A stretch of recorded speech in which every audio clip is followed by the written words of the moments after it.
hope it works. I don't know.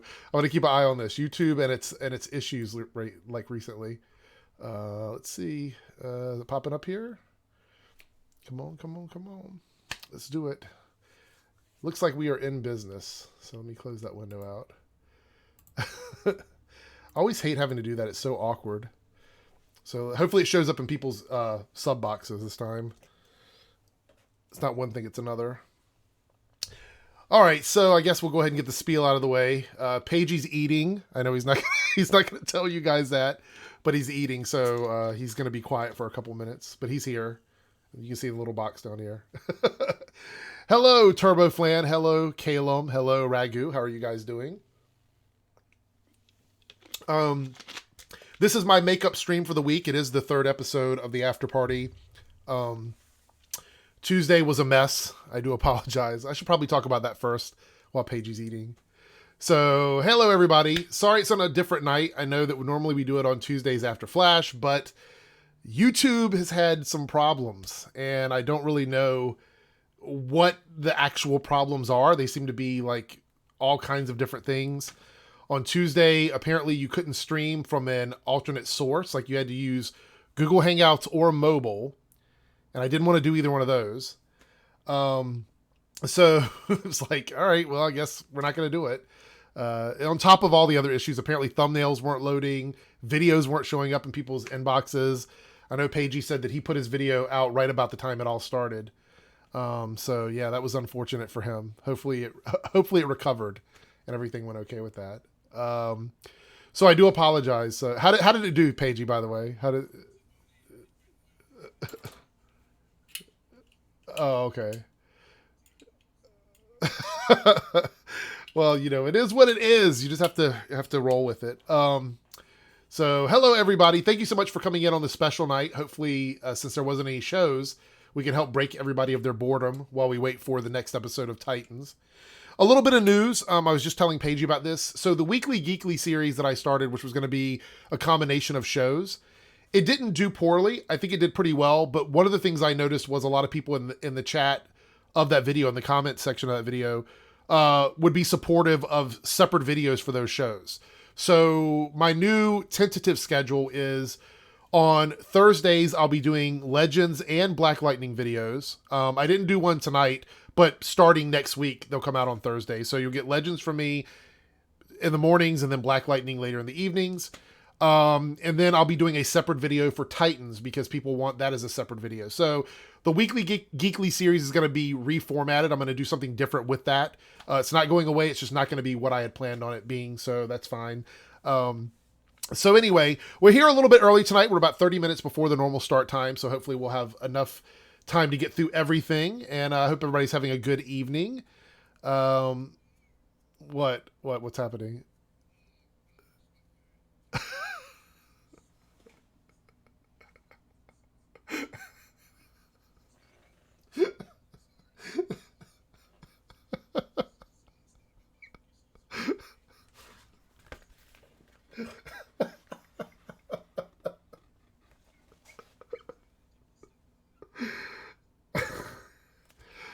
Oh, it's too funny. That is too funny. So apparently Pagey's honey mustard exploded all over the place. That's what I was laughing at. He's here. He's here. You guys, can you not hear him? I don't think they can hear me. Can you guys hear him?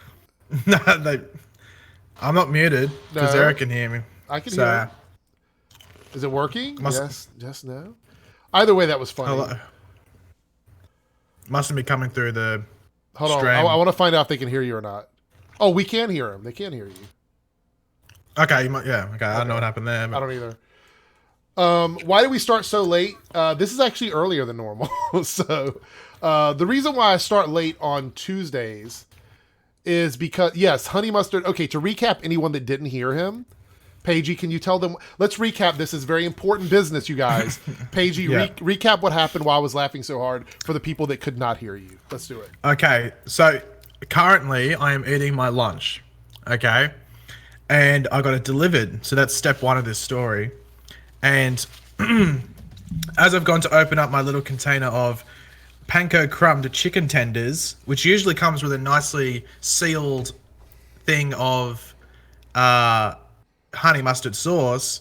I've opened it up and there is the container there. However, half of the honey mustard sauce that usually is in the container is everywhere amongst the chicken tenders. Now, there's a positive with this. I don't have to dip them in there because they're already covered in the sauce. However, it just doesn't look very pleasing. So there's the story. There's the story. So there we go. That's what's going on for the people that could not hear you. I don't know why you couldn't, but hopefully you all heard him that time. Okay, so the reason why we start so late on Tuesdays is because I want to wait for The Flash to air in all of its normal markets, which is East Coast, Central, and then West Coast time. So I start at 12 because of that. Tonight I started late because I wanted to keep it as close to my normal stream time as possible without, like, you know, because people that normally would come at this time of night. So that's why I tried to do it. But I'll try and do earlier streams. If you guys want me to do earlier streams, just let me know on social media. Pagey can't be at all of them, but I would be glad to do some early streams if you guys wanted to, you know, come in for that. Okay, with that being said, we are going to talk about all 4 of the shows this week. I'm very excited to talk about a couple of them. So, hello, Mark. How are you doing? So, Eric's Reloaded son. I have a son. I wasn't aware of that. So, and I don't feed him anymore. I'm so sorry. Well, Pagey's got extra food. Hey, Jordan, how are you going? Extra would be a stretch. I have food. I wouldn't say it's extra. So, all right. Well, early streams are better. Okay, so on Thursdays, I might start doing like an early stream, like once or twice a month for you guys, if you guys would be cool with that. All right, so let's talk about Supergirl. This is going to be a quick one because I got a feeling that Pagey's not going to have much to say about it. But so this episode of Supergirl, the Agent Liberty episode, was the first of 2 episodes where Melissa was still on Broadway. They had to start filming much earlier than she was able to come back for. And so Connor Reed with a $5 super chat. How appropriate. Which show was the best this week? Supergirl, in my opinion. Supergirl was a very strong contender for me. It was definitely the best episode of Supergirl this season. Probably one of the best episodes that we've had, period. So we have not talked about The Flash yet. Don't worry. That will be the last thing we talk about. I talk about them in order. I would say Supergirl, and it's so tough because I think all of the shows were pretty good this week for once. But Supergirl was definitely the best of Supergirl. Thank you so much for the super chat. I do appreciate it. Connor. So Melissa was on Broadway, so we got no Melissa this week, right? So ironically, it was an episode where they actually seemed to me like they were thinking about what they were doing, like what they were writing, because a lot of it made sense. It still had some of the typical Supergirl stuff in it, but Sam Witwer as Agent Liberty, Ben Lockwood, was awesome in my opinion. Did you watch this episode, Pagey? Yes, I did. Okay. What did you think of the episode? Because I know you're not reviewing it actively. So what were your thoughts on it? Like, did you like it? I thought it. I saw people complaining about how they're trying to like drive some political agenda, and it's like, no, they're really just trying to show it from his point of view, like how he came to be, and basically. I thought it was good because I think there's always been, not only with Supergirl, but also with Flash as well, about collateral damage done by superheroes. And like, oh, we saved the day. And I was like, yeah, partly, but you also sort of, you could, potentially kill someone without knowing that. Like, even with the Flash this year, or last season with the satellite incident, how do we know what happened with all that debris? Obviously, we know that it's obviously created cicada, but they never talk about it. It's like, oh, you saved the day, you punched the satellite. But it's like, yeah, but you also probably injured people that weren't even in the direct contact with that satellite because stuff would have flown everywhere. And it could the same just happens with this episode of Supergirl. Obviously, it's done on a smaller scale where we're just seeing it from the eyes of Agent Liberty or Ben Lockwood, but it still drives that that message home still. So I thought it was done pretty well in regards to that. And I think they summed it up really well when Martian Manhunter crashed into the house and was like, "You're safe now," and then he just flies away. And the house is on fire, and debris everywhere. Cars are overturned. But then you got to remember, the only reason that they're there is because Martian Manhunter and him were fighting, and then they landed there. Right. It wasn't like that guy was about to kill them, and then Martian Manhunter came. They're there because they were both fighting. They're both part of the problem. I agree. Bryce says, what are your feelings on Agent Liberty getting his drive mission and gear from Lex's lackeys? Okay, so that's a good point. I didn't really think too much about that. It's interesting that was the perspective you got. I think Ben was on his way to disparitying, from the get-go. Like, from the very first scene where he's dealing with his father, and then you get to the part at the factory where the alien accidentally stabs him, and then you get to the point where the factory gets sold. I mean, there's each time we come back from a commercial break, there was a scene where it was just driving Ben closer and closer and closer to that. Let me throw out some pictures here in the background. Driving Ben closer and closer and closer to that as a character. And I was more focused on that than I was, the stories with Otis and Mercy. Although I think they had great scenes in the episode. I really believe that Sam commanded the episode. He had the weight of this episode on his shoulders, and I think he did a fantastic job. I don't know what the magic was with it. I do feel like it probably had to do with the fact that they knew that Melissa wasn't going to be there, right? For at least 2 episodes. So they had to come up with something and really, like, I don't want to say they're lazy with writing Supergirl episodes, but maybe they had to think harder with this one. Maybe that was what it was. Maybe they had to, I don't know. But the writing was very different to me. I didn't notice if there was anything special about the writing team in terms of like a guest writer or whatever. It just felt like there was more of a story there. This felt to me like something you would see on like Netflix or Hulu or something like that. You know what I mean? Like, that's the way the episode felt to me. And there was also a lot of backlash. I saw Ben getting a lot of backlash on this. In terms of like his thoughts on the character of Ben Lockwood. Because people were saying that they were trying to humanize the character to give him sympathy for being a bad guy. And I don't think that's what they were trying to do. I think what they were trying to show is that a good person can become evil and that hopefully they can be redeemed after doing evil things. I don't mean like forgive him for everything he's done, but maybe we can do a complete circle and come back to who he was as a person during the season. Because now we see that he wasn't always just some evil, horrible person. So I think that's ultimately what they were trying to do. And I think they nailed that. As far as the suit and everything, I thought that was kind of cool. I thought the VFX was really, really cool.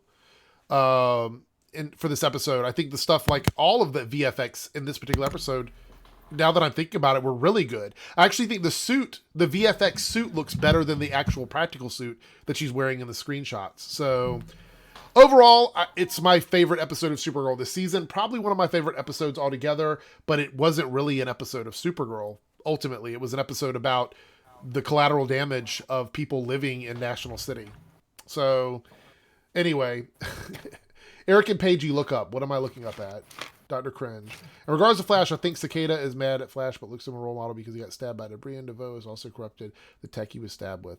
That's pretty interesting. I'll remember that, or you can remind us when we get to the Flash, because I do feel like, yes, Alex's wig was horrible, by the way, in that scene. Did you see that wig, Pagey? It was pretty bad. Yeah. It was really bad. Okay, so we're gonna no problem, Bryce. I think we're gonna wrap up Supergirl. There's really not much else to say about it. I just believe it was like a really good origin story for Ben, and I think Sam Witwer is gonna be the MVP of the season, sort of like Rain or Odette. What was it? I can't ever remember her name. Odette Annabelle. That's it. Yes, it was Rain last season. It's so funny. The guest stars seem to be these like driving forces behind Supergirl, which I think is interesting. All right, so with that being said, let me scratch Supergirl off of my list here. And if Pagey brought up the idea, then I'm sure we'll talk about it when we get to the Flash. Do you think the DEO will be outed to the public? Probably not. I don't really see a reason for them to be outed to the public. I think they can pretend to be any government organization. If they do get outed, they'll look like bad guys. That's for sure.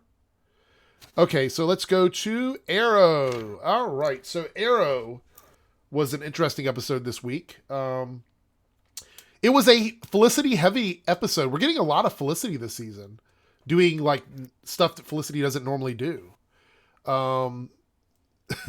Were you expecting that this year, Pagey? Were you expecting a lot of Felicity in this season? Going off interviews, I was expecting like some sort of like storyline for Felicity, but I didn't think it'd be front and center.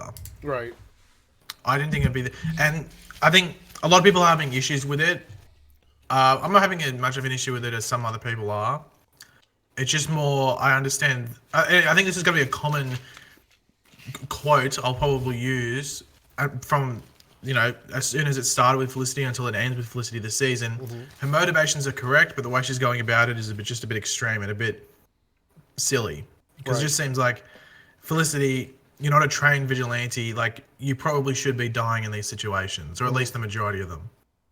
And I think this episode wasn't that bad. Like, I can't even really... maybe the first scene with the FBI when she's screaming at Agent Watson, and just wasn't a strong part.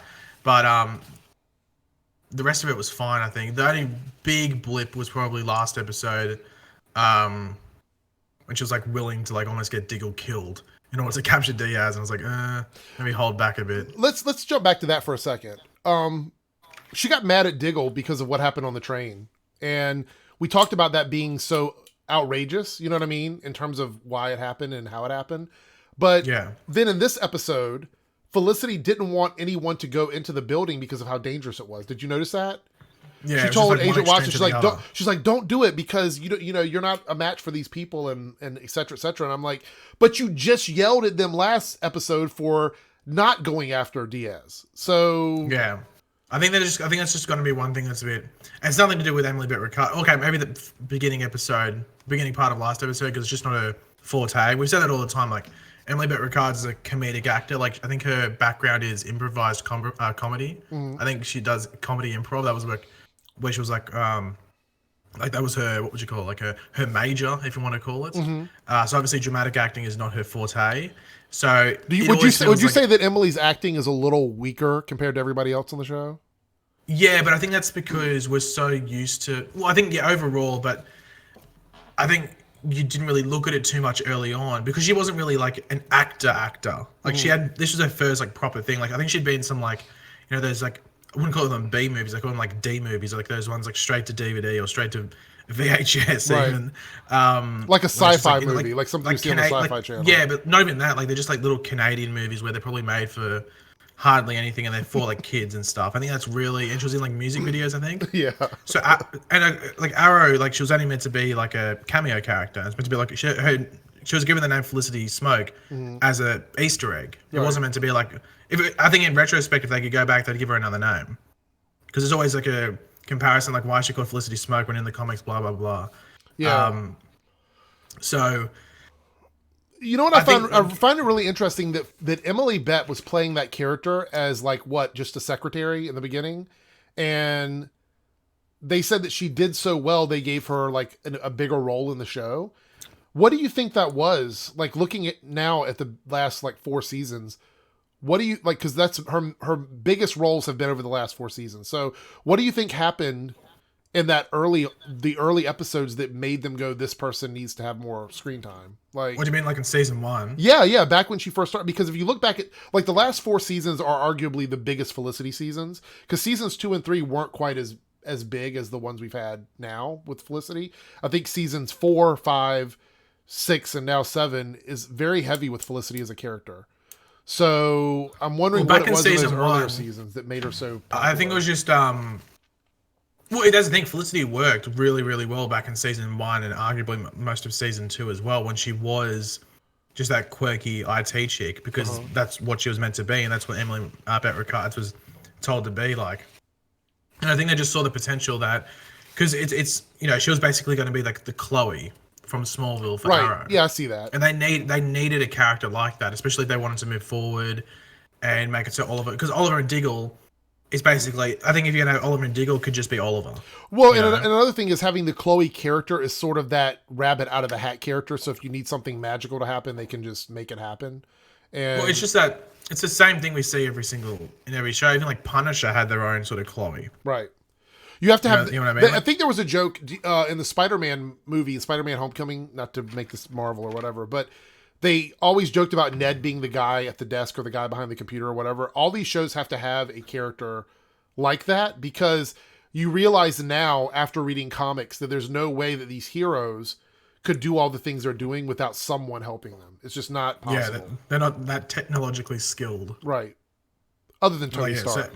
But even Tony Stark Yeah. has AI, so I mean, Yeah, there's things that do his thinking for him. so yeah, so you think that that's why they decided to like up her to series regular was because she filled a gap that they were missing on the show? Well, yeah, I think they just filled a spot that they probably in the next season they'd probably fill with just another character. Mm-hmm. So I thought, well, may as well just get this character that we've already introduced, and they don't have to do too much diving into it. Just like, oh, she worked at Queen Consolidated, Right. and all that. Like we know they tried to give her Felicity a backstory, and it wasn't the greatest. Mm-hmm. I think maybe they shouldn't have done that. Just made it, it's just Felicity. She just worked there. They could just say she had a boring upbringing. That's all they could say, and we don't really have to question it anymore. But yeah, it's just that. I Like, just wonder how long this story is going to go. Are we going to get this all season from her? Is it just going to be for like the first half of the season, or, I mean, well, the thing is, I don't mind them doing what they're doing at the moment, even if it is like one extreme, like or not one extreme, but if Felicity's going to extremes, I'm like, okay, I can understand that because, it's her husband's in jail and he got sort of gypped. Like he went there and nothing changed. It's it's worse actually. Because Diaz has the longbow hunters with him now, so it's even worse. Right. And then minus, the main guy who's going to protect them. Like, really, no offense, but Renee, Dinah aren't the best in regards to just doing stuff. Like, Oliver's just next level in regards to them. Yeah. And obviously Diggle's with Argus. Right. So, you can understand why there's anger there and why Felicity just might be going off emotion. I don't mind if they keep going that in the coming episodes, but once Oliver's out of jail, I think Felicity has to take a step back. Mm-hmm. Otherwise, you can just get really, really just silly. Yeah. Because it begins to the point. Or Felicity feels the wrath of going so far. She pushes it too far and she not get killed or getting like hit over in the head, but like there's just some sort of consequence. Yeah. To her actions. That would be the only thing that would give good reasoning as to what they're doing at the moment with her. So someone was saying, where's Slade? Jordan, Slade, the Slade character, I was about to say Malcolm Merlin. The Slade character they can't use him right now because he's still tied up with the DC film universe. They were planning on doing something with him, and who knows now. I'd love to see him come back though. Let's see. Josh says, do you think that we will get a Black Siren backstory? I think that ship has sailed, honestly. Yeah, I think if it was going to happen, Quentin would have been, while Quentin was alive. Yeah, I don't think right now they're on her redemption arc. They're not going to go back with her, take steps back or anything like that. So what do I think Diaz and the Longbows Hunter overall plan? I think it's going to connect together with whatever's going on with Oliver in prison. So once we figure out what that is, because we're still, matter of fact, I've got it here on my paper. We'll get to it. Once we figure out what that is, I think it'll make more sense with what they're doing. So the Diggle, Lila, Curtis part of the story, I thought it was okay. I don't think it was necessary. You know what I mean? Like, I didn't feel like it was the biggest part of the episode. But the nanotech paint is kind of OP if you think about it. Like, that was kind of like, oh, yeah. So basically you could paint anything. He could put nanotech paint on a jacket and wear it into a building and hack the building. You know what I mean? Like, it seemed very like, will we ever get nanotech paint hacking again this season? That's the question. Yeah. I don't know. It was such a weird thing. But we know now that Lila is willing to go into that gray area, and I think that's going to push Diggle away from her. What do you think? Because he's such a straight edge when it comes to stuff. Or it might make him... It might be something with Argus. There might be some sort of storyline with Argus. Or maybe that makes her more susceptible to help the team. You know what I mean? Maybe if she's willing to do that, maybe she's willing to do something else that's not, sanctioned by the government or something. So yeah, and she becomes like a third party and can assist in the Diaz stuff. Right. So yeah, see, Elizabeth says the paint might be a one-time thing. I think it probably is. It just seems so OG to me. Like you could paint, paint the inside of the building with nanotech and hack everything in it. Like I just thought that was the craziest thing for it to be in paint. And why did it have to be in the painting? Couldn't they have just walked in with like nanites on them, or on a pen, or on a drop of water if you wanted? Like, why did it have to be in the paint? Never mind. We're diving too deep into that. Like, it was OP to me.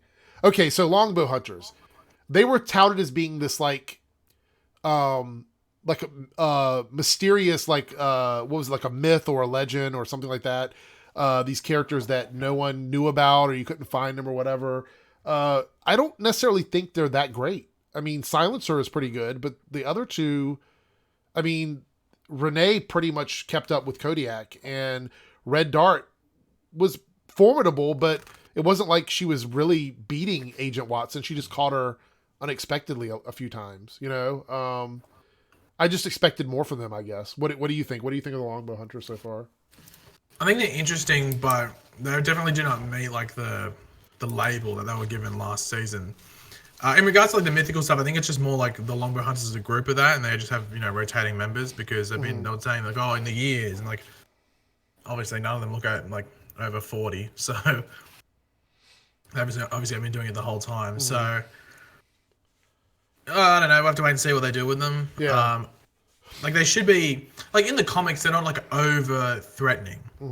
I wouldn't say they're like the over the top threatening. I think they did like even back in season like last season when they said, I was like, that's a big sell, because in the comics they're not that big. Like they're just more like they work with Diaz. Yeah, like Diaz is much more threatening than the Longbow Hunters. Yeah, somebody was saying that Diaz is probably making them weaker than what they are because they're stuck behind him the whole time. So maybe, yeah. Remember we thought the FBI story was over? Yeah, remember that? Dr. Cringe says, where did he say it at? So, look up information about Felicity because I really don't like the fact that people come at actors for bad acting. I didn't come at Felicity for bad acting. I was asking Pagey what he thought about her. I simply said that I was wondering what she did as an actress in the earlier seasons for them to decide to give her more screen time. I never said she was a good or bad. So sorry. I hope that clears that up. What are your thoughts on Steven's tweet about no big bad this season, Ryan? Well, I think me and Pagey talked about that last week, but kind of briefly. I wouldn't be surprised if they just rotated big bads. You know what I mean? I'd be okay with it. When they say big bads, people think of a season-long big bad, but a big bad could be a season arc villain. So we could have multiple big bads. Saying there's no big bads implies that there's no main villain, but Diaz is definitely like one of the primary antagonists. So, well, thank you for the $10 super chat, Sam. I did not see a question attached to it though. So thank you. But if you have a question, let me know and we will answer it. Giovanni says he's tired of big bads. Yeah, they can be frustrating. I think a 23 episode big bad doesn't work unless you are able to like. That's why we have like villain of the weeks episodes, so we can break up the big bad's monotony. But you know they can be frustrating. You know, honestly, wished Arrow had paced itself with the villains. That's an interesting point, Mark. Jordan says Agents of S.H.I.E.L.D. is a good example. Season 4 has 5 has multiple villains. Yes, and I think that's why a lot of shows are trying it now, because they know that it works. So I would not be upset with story arcs in Arrow. Okay, so let's move on because we're spending a lot of time here on Arrow. Diaz with the solution he put in his body. People are saying it is Mirakuru. Is that your impression, or what do you think? And then I'll tell you what I think.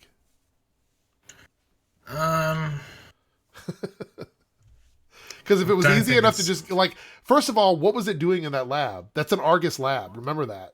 So, I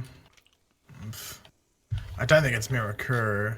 I guess it could be like an advanced form of Mirakuru, but because Mirakuru had a side effect, it made people crazy. So yeah, it had like a mental effect on you. So it's from Argus, and don't forget about it because I definitely feel like it's going to come back into play at some point because that may have something to do with what Lila's doing, and it was an offsite Argus facility. So I have a feeling it will come back into play at some point.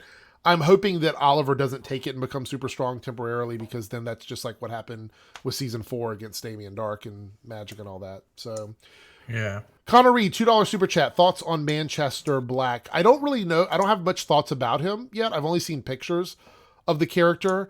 They are changing him drastically from the version in the comics. So we're going to have to wait because I believe he's in next week's episode of Supergirl. So, thank you for the super chat. I'll have more of an opinion on him once we get to see him on screen, and then I'll be able to tell you. I don't want to like jump to conclusions because all we know is he's different from the comic book version. We don't know how. So Welcome. Look, Diaz is Bane confirmed. That is. Oh my god. That really is a weird parallel, but it's true. I was gonna say, did you see that leaked DCU slate thing?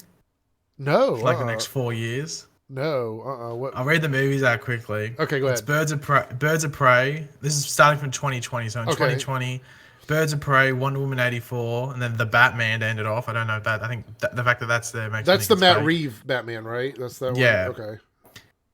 Then 2021, The Flash, Superman. I can't read the title of the Thunder. It's got like a subtitle. Maybe it says The Man of Tomorrow, maybe? I don't know. Superman, or maybe the death of... No, it wouldn't be the death of Superman. They already did that. Anyway, Suicide Squad 2, then Green Lantern... So, yeah, that's in 2021. The Flash, the Superman movie, Suicide Squad 2, then Green Lantern Corps. Then in 2022, Shazam, Batgirl, or Shazam 2, might I say. Batgirl, Aquaman 2, and then New Gods. And then 2023, Cyborg, Justice League 2, Static Shock. And if this is true, this would make me pretty happy. Green Arrow is the last one. The only one that's got me like kind of giving side eye is Cyborg in 2023. Are we really waiting that long for that guy to play the, like, what is it, Ray Fisher is his name? Are we really waiting that long for him to do that movie? That's apparently that's crazy. And then again, I remember they did hint that Cyborg would show up in Flash. But that was a while ago. I think that's what Gwen. Yeah, but this doesn't look real to me, but like, it's going around. People are saying it's true, but that's pretty crazy. The thing that's making me think it's fake is that the logo they used for Green Arrow is the one from the New 52 comics. Okay, I understand them doing Static Shock. Like that'd be like that's basically like a Shazam type movie, right? That'd be like a good hit for them. Yeah. Thoughts on the Red Hood outfit? Are we talking about the one that Jensen Ackles wore? That was a Halloween costume, right? Yeah. I thought it looked good, but it's a Halloween costume. Like, I don't think they're going to give him the role for that. As far as people that are just showing up, we've been live for about 30 minutes, so you've missed Supergirl and part of the Arrow chat. So, the Static Shock movie, that would be interesting considering that. I mean, I can't see Static Shock getting a full movie based. I mean, Static Shock was a good cartoon, but I just don't know about a full, like, I would see it being a TV show before a movie, but I'll take it. You know, I'll watch it. All right, so last bit of Arrow stuff before we move on is, who is the demon? I want to see everybody in the chat. Tell me who you think the demon is. Who is the demon? Stanley. I'm waiting for Stanley. Stanley is going to be one of the big ones, I'm pretty sure. Then there's going to be Malcolm Merlin. People that are saying it's Malcolm Merlin. People saying that it's Roz or one of Roz's daughters. My thing is, wouldn't the demon be wouldn't that be a person that Oliver put away? I mean, or somebody, one of the superheroes put away? I mean, we talked about this the other day. Like, the name the demon seems so just completely random. Like, not in the sense that we've heard the name used before on the show, but they're not calling him by his real name for whatever reason. I mean, is this like, it's just a Savitar? Oh, yeah, just... Etrigan. I wish it was Etrigan. That would be freaking awesome, but I know that's not it. Good choice, T-Don. Just sitting there eating prisoners or it's something. Actually Mollis, yeah. Damian Wayne. God. Damian Wayne. Well, that's the thing, like the demon, like it could be, you could argue, like I saw a lot of people saying Talia al Ghul. We got to remember it's a male prison, so she wouldn't be there. Right, that's why I say when they say daughters of him, I'm like, probably not. So yeah, unless they're cross-dressing or something. Bebo, really. Roy, Tommy Merlin, the demon that's going after Constantine, locked in Slabside, really? Stanley, I believe, is an asset for Diaz. I think it's pretty much, it's been sort of confirmed that Stanley is the one working for Diaz, I would say. I mean, what do you think? We're just hanging around him so much. Maybe it's a red herring. Maybe that's what we're supposed to think. I mean... Yeah, and then maybe he could just die unexpectedly and you'd be like, oh, what the hell? Yeah. I think Stanley's going to die, regardless whether he dies or Oliver just goes, wow, asshole move and just kills Connor him said it's Godspeed. Godspeed. Oh my god, the amount of people saying that Godspeed was in the Flash Museum. Have you seen that? No, I have not seen that. They're confusing Dr. Light, Linda Park, Dr. Light. They're confusing her suit as a Godspeed suit. I'm like, I have no idea where you're seeing the similarities, but Go on. Apartment 4. Earth X Oliver. If it was Earth X Oliver, that would be freaking awesome. That would be really good. I'd be okay with that. Vandal Savage. See, I have a feeling that the demon is someone we've never met before. That's what I'm thinking. Well, no, the thing that's making me think that demon is someone that we knew is because Stephen said in an interview that there is another person in the prison that Oliver and us as the audience recognize, and that's someone that Oliver thought he would never see again. So it's the not thought that he would never see again. That's the quote. It's just like someone that Oliver thought he would never see again. Well, we know it's not Prometheus. That would be too. Well, yeah, because he's dead. Yeah.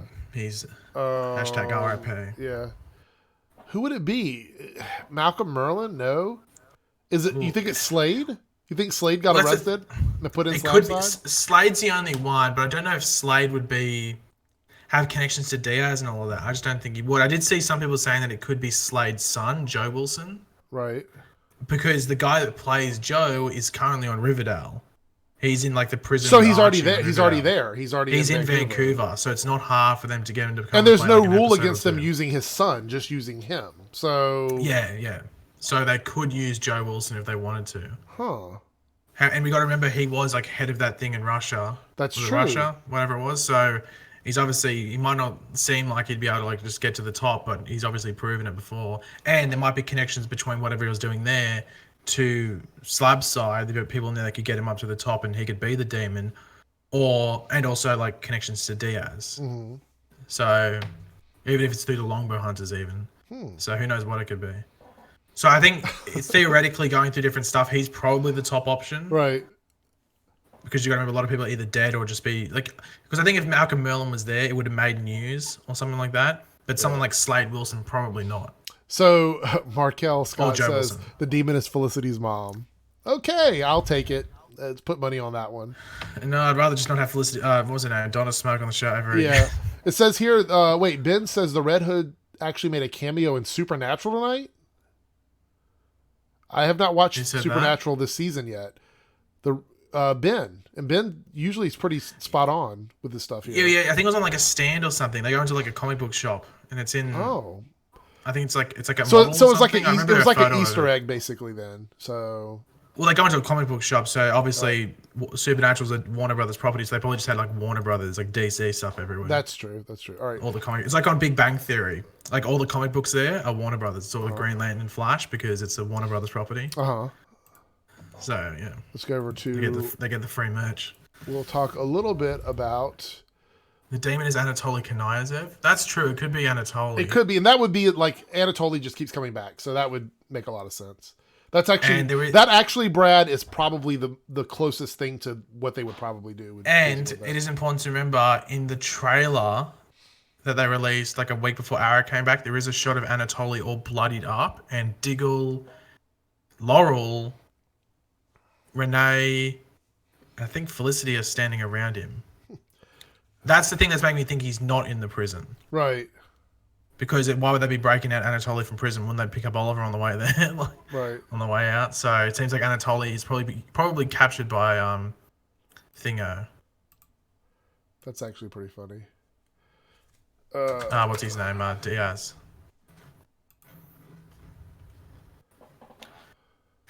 For a second.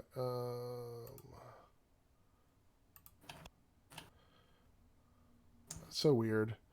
My chat is not working for me. Like I can see it, but I can't use it.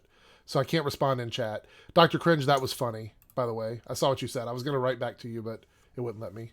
Okay. Moving on to Legends of Tomorrow. I've already got the pictures up. Let's put a stake in Arrow for now. So we're not going to spend too much time on Legends. I've been really kind of disappointed with Legends a little bit this season. It's just not, it doesn't have the punch that it had last year. I don't know why for me. So this episode was about a fairy godmother. It was very Disney-esque, as they said in the episode. They're very meta this season on Legends. It's a very meta season where they're just pointing out stuff direct from the actual characters. But there was a little bit of singing. They said it was going to be a musical episode, but it wasn't quite a musical episode. I didn't mind it. I thought it was appropriate. It worked with the character. So, but let's jump into overall thoughts on the episode. I did not like Zari's story. I thought it was just a complete like. I felt like it was basically betraying what the character has become. You know what I mean? Well, when she was trying to kill them. Well, just all of it. Like the whole story of hers was very much like, so she went back and she saw her mother in the previous episode. And so she made the choice not to interfere with that. And then in this episode, she decides to interfere with somebody else's life after she's decided that I can't do that. But then this one's different all of a sudden.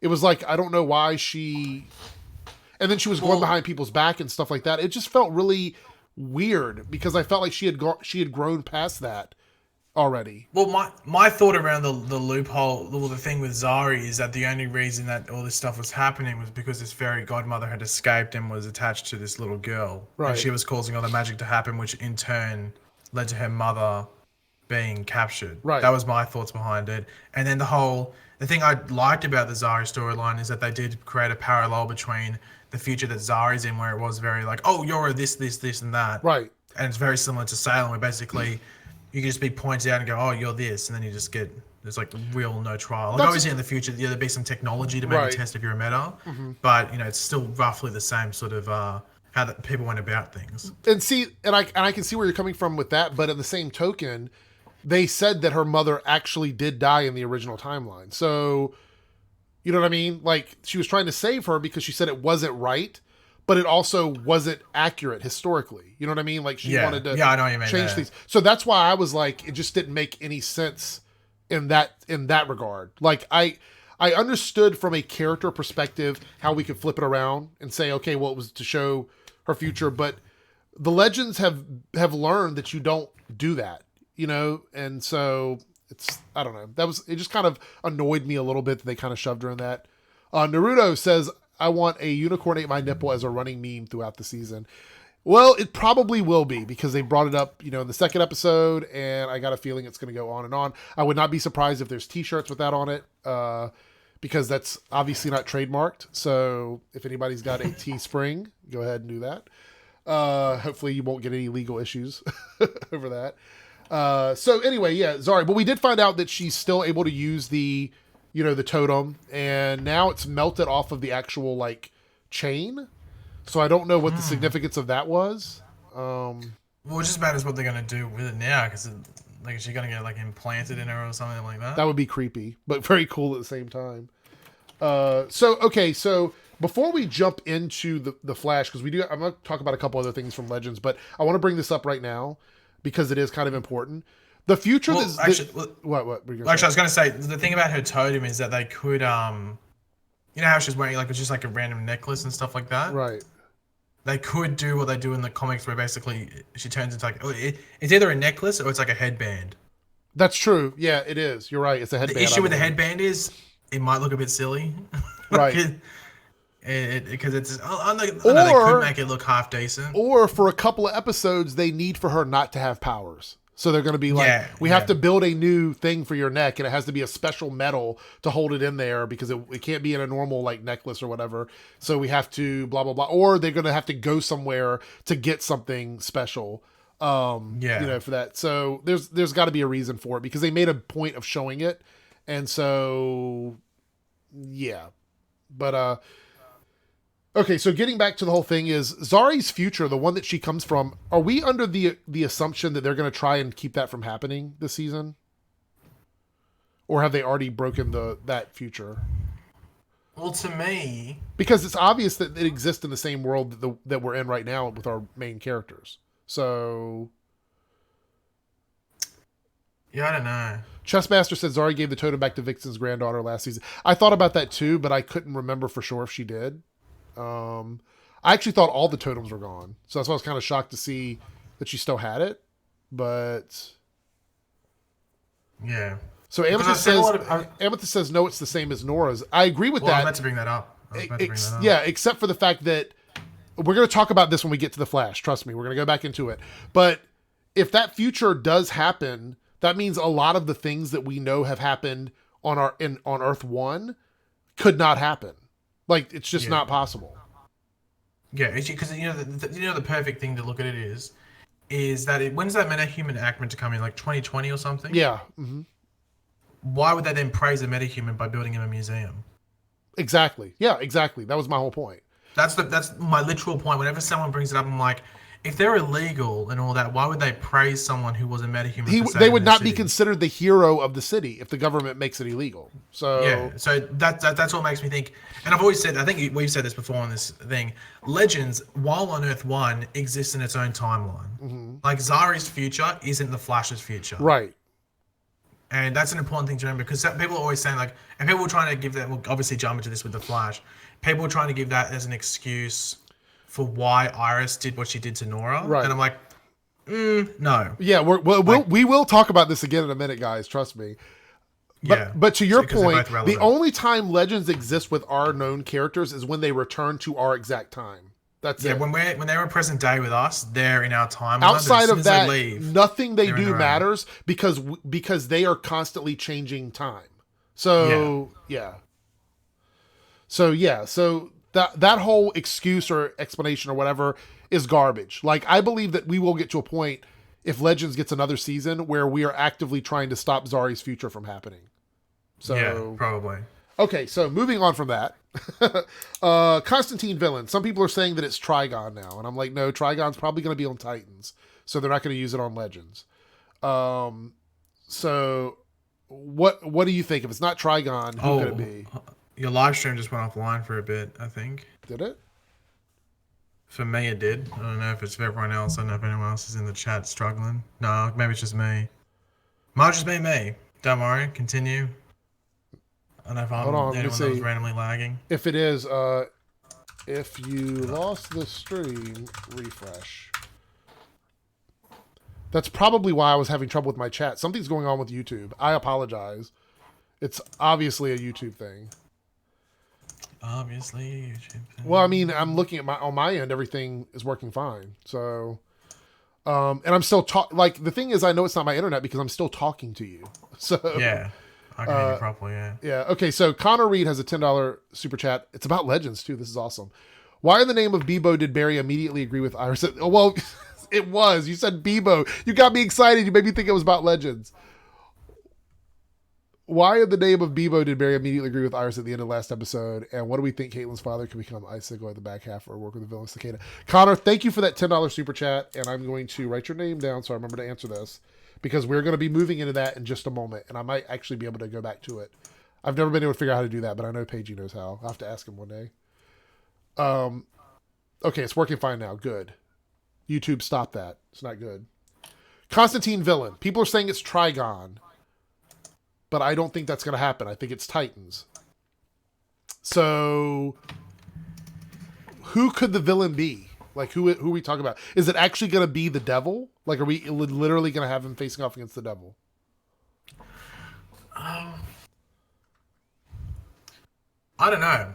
Who knows what they could do? Because the thing is, you got to remember, all these like these mystical and magical creatures are just randomly showing up and being sent to hell. So you never know. It could just literally be some magical, or like even some like fairy tale character that is sent in hell and is just like turned into some like God knows what, or Bebo knows what, might I say. Like, I don't know what it could be. Big Bad Wolf. I don't know. I feel like it's going to be. A lot of people say it could be the villain from season 1 of Constantine. Yeah, Nergal. Yeah, so if that's the case, it would be a nice tie-up for the show because it got canceled. So, I mean, that would be a cool way to bring all that back. Outside of that, let's talk about one last thing, and that is the fact that Nate is probably going to be off the Wave Rider for a while. Yeah, and a new description for episode 5 or 6 came out today for Legends, and it basically suggests that that's what Nate's doing this season. So Nate is he's not gonna be Steel. We might see him maybe in 1 or 2 episodes use that, but that effect is very expensive. It's expensive like Firestorm. It's expensive like the Atom suit. It's expensive like any character that requires CGI on Legends is pretty much done, because he was the last metahuman on the ship. Yeah. So they found out that putting metahumans on the show is probably not a good thing, because it's hard to explain away metahumans not being able to just do things and get out of things. So they need it to be characters that don't necessarily have metahuman. The live stream went off again, I think. Not for me, I don't think. Yeah, I think it did. And The thing is I that think it picked up again. I am So hardwired into my internet. So, and I'm talking to you. And let me look at my Discord. I'm pretty sure my Discord is solid green. So,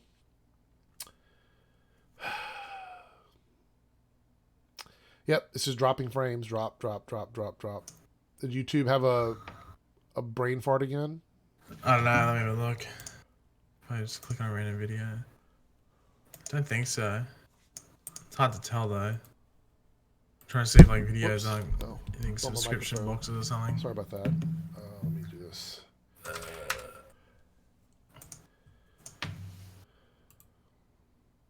think we're back now. It's gonna buffer though. Yeah, it says you're back. Oh my gosh, this is so annoying.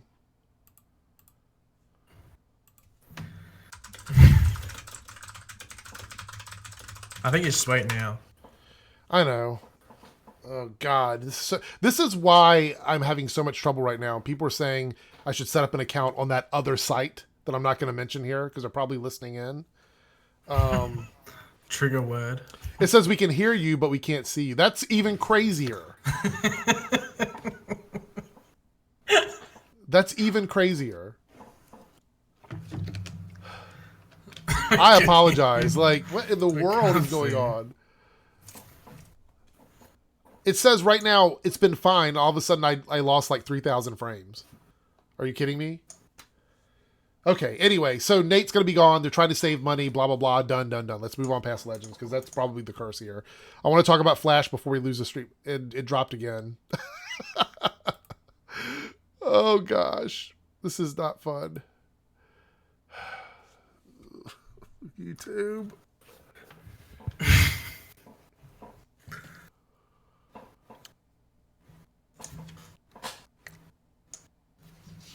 Because you can hear me fine, right? Yeah, I can hear you sweat. Yeah, so there's no reason this should be buffering.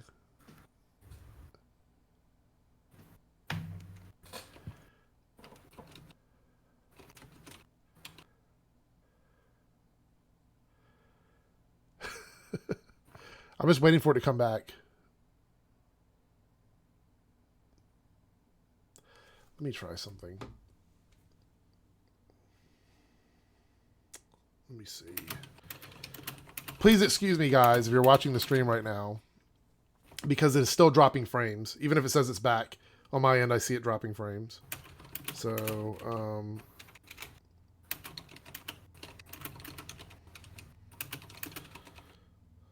let me,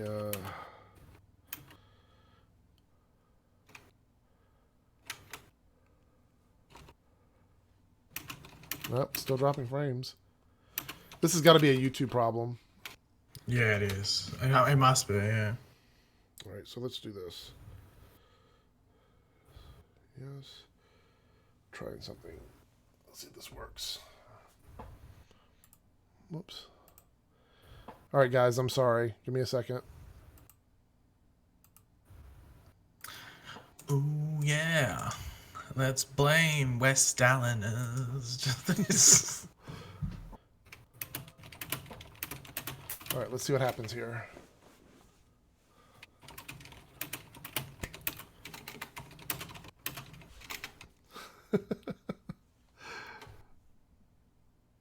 Let's see if anybody's still watching.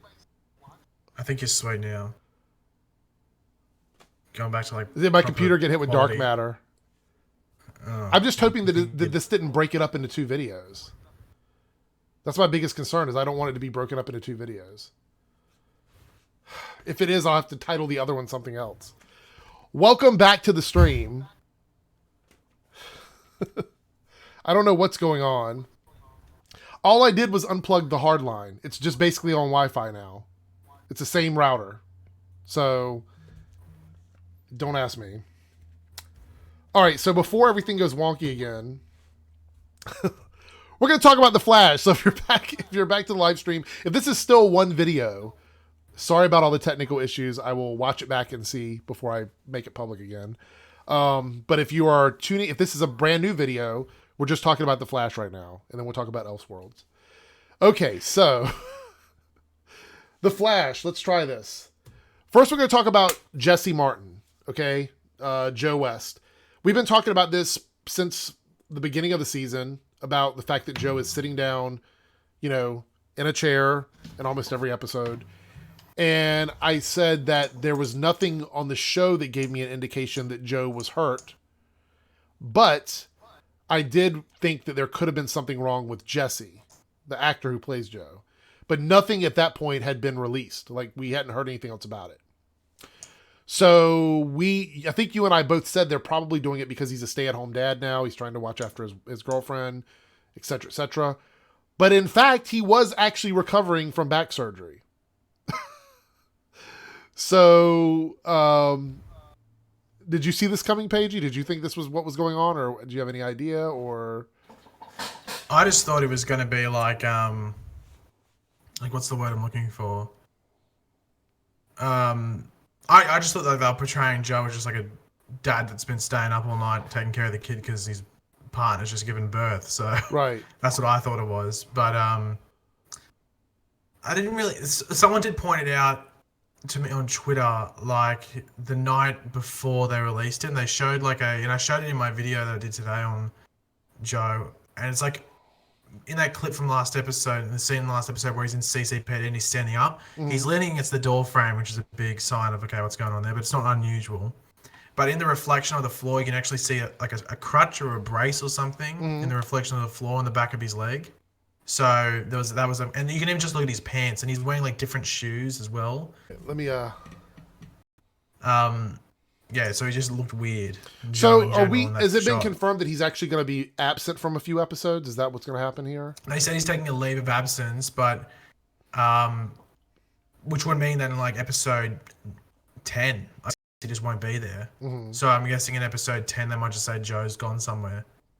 But the issue with that is that if it's like even if it's not severe, if it's just like a troublesome back injury, he'll have to leave the show. Like, people have been saying, oh, they can just make Joe sit down all the time, or he gets in a wheelchair. And I was like, yeah, that's not the issue about Joe on the show. It's about Jesse or Martin himself as an actor. He has to keep getting in a plane to go to Vancouver because he lives in New York. So if he has to constantly get in a plane to go to New York. They're saying the stream is off again. And this time I'm on a separate connection now. I just switched to a separate connection. Oh, okay. It's back again. Well, the thing is that what we're saying will still be recorded. So keep going, because they'll be able to watch us back. So essentially, like, like him going back and forth on a plane from Vancouver to New York or New York to Vancouver, like that wouldn't be good for his back either, having to sit down and stuff like that. So I think when it came down to it, he'd probably get medical advice. So they might just tell him that he might be out for like a certain amount of months. And I think if he's gone for a while, they might just write him out of the show. But there's a couple of options because it just depends if he's necessary and needed for this year's story. Right. Or this season's storyline. If so, then they might have to recast him, which would be weird, but it might be necessary. Or he might they might say that he's gone, like he's gone off the show, like he went to be with Wally or something. Well, my theory was that if he has to leave the show for good, they'll just make him retire. They'll say that he retired from CCPD, but then the only issue with that is that if they have some sort of idea, like some plan for Cecile this season with her story. But then I guess they can make it that Joe's retired, he's gone to move in his old house and Cecile's here for work or something. But then I'm pretty sure they made it clear that Cecile's not working on the show, so it's confusing. Right. That is true. I don't know. Actually, do you think that their baby's going to be important to the storyline this season? I think so. That's the only reason I can give around Cecile being a season regular this season is the fact that she along with Jenna are tied to the something. Right. All right. So moving on from the Joe stuff, I want to talk about the Iris drama. I know everybody was waiting for this. So when I did my review, I knew that I wanted to. Khaled F says, maybe it was Reverse Flash who convinced her to go back in time, and she also got her powers just 6 months ago, so the timeline is confusing. Thank you for the I think that's £5, right? £5 super chat. Yeah, we're going to talk about that in just a second, and I'm going to talk about that exact thing as soon as I'm done with my Iris stuff. So thank you for the super chat, and we will get to that in just a few minutes. So the Iris Nora Barry stuff. I knew that my video was going to cause a stir because after I got done recording my review, I realized that I spent a big chunk of time talking about the Iris stuff. And a lot of people that watched my review, even people that normally support me, were not basically on my side from why I, for feeling the way I did about Nora and Iris. So let me try to make it clear here, because I didn't really get a chance to talk about it in my video because I didn't know what the reaction was going to be. So anything that happens with our Iris, it doesn't matter really, because it's not our Iris that did these things to Nora. I mean, it is, but she hasn't done them yet. So I'm not holding any of that against the Norris or the Iris West Allen Norris. What a name of that. The Iris West Allen character. I'm not holding anything against the Iris that we have now. The thing is that put yourself in Nora's position. Now, Nora is supposed to be what, in her mid-20s now? Yeah, mid-20s? Mid-20s. Because she acts much younger. People think that she's a teenager. She's not a teenager. She's not a teenage character. She's not even a young adult. She's like 20, probably 25, 26 years old. So can you imagine having that done to you, not knowing about it your entire life, then having someone else, who we're going to talk about in a minute, come along and reveal to you that this was going on. You find out from somebody else and your mother never told you this, ever. And then you have to find out from, like I said, a completely different person, that something that's a big part of who you are, something that was part of your father's legacy, has been hidden from you. It doesn't really matter what the reason for doing it was. At that point, you lied about it beyond her being an adult. Like, you didn't take her to the side when she was 18 and say, I did this to protect you as a kid. Now it's your choice. You're an adult. Do you want to keep it in? Do you want to take it out? Like, she didn't give her that option. So my anger with the Iris character in the future is the fact that she lied to Nora for so long. Yeah. That's my problem with it. I understand why she probably did it, but I don't understand why she didn't tell her when she was 18 years old. Yeah.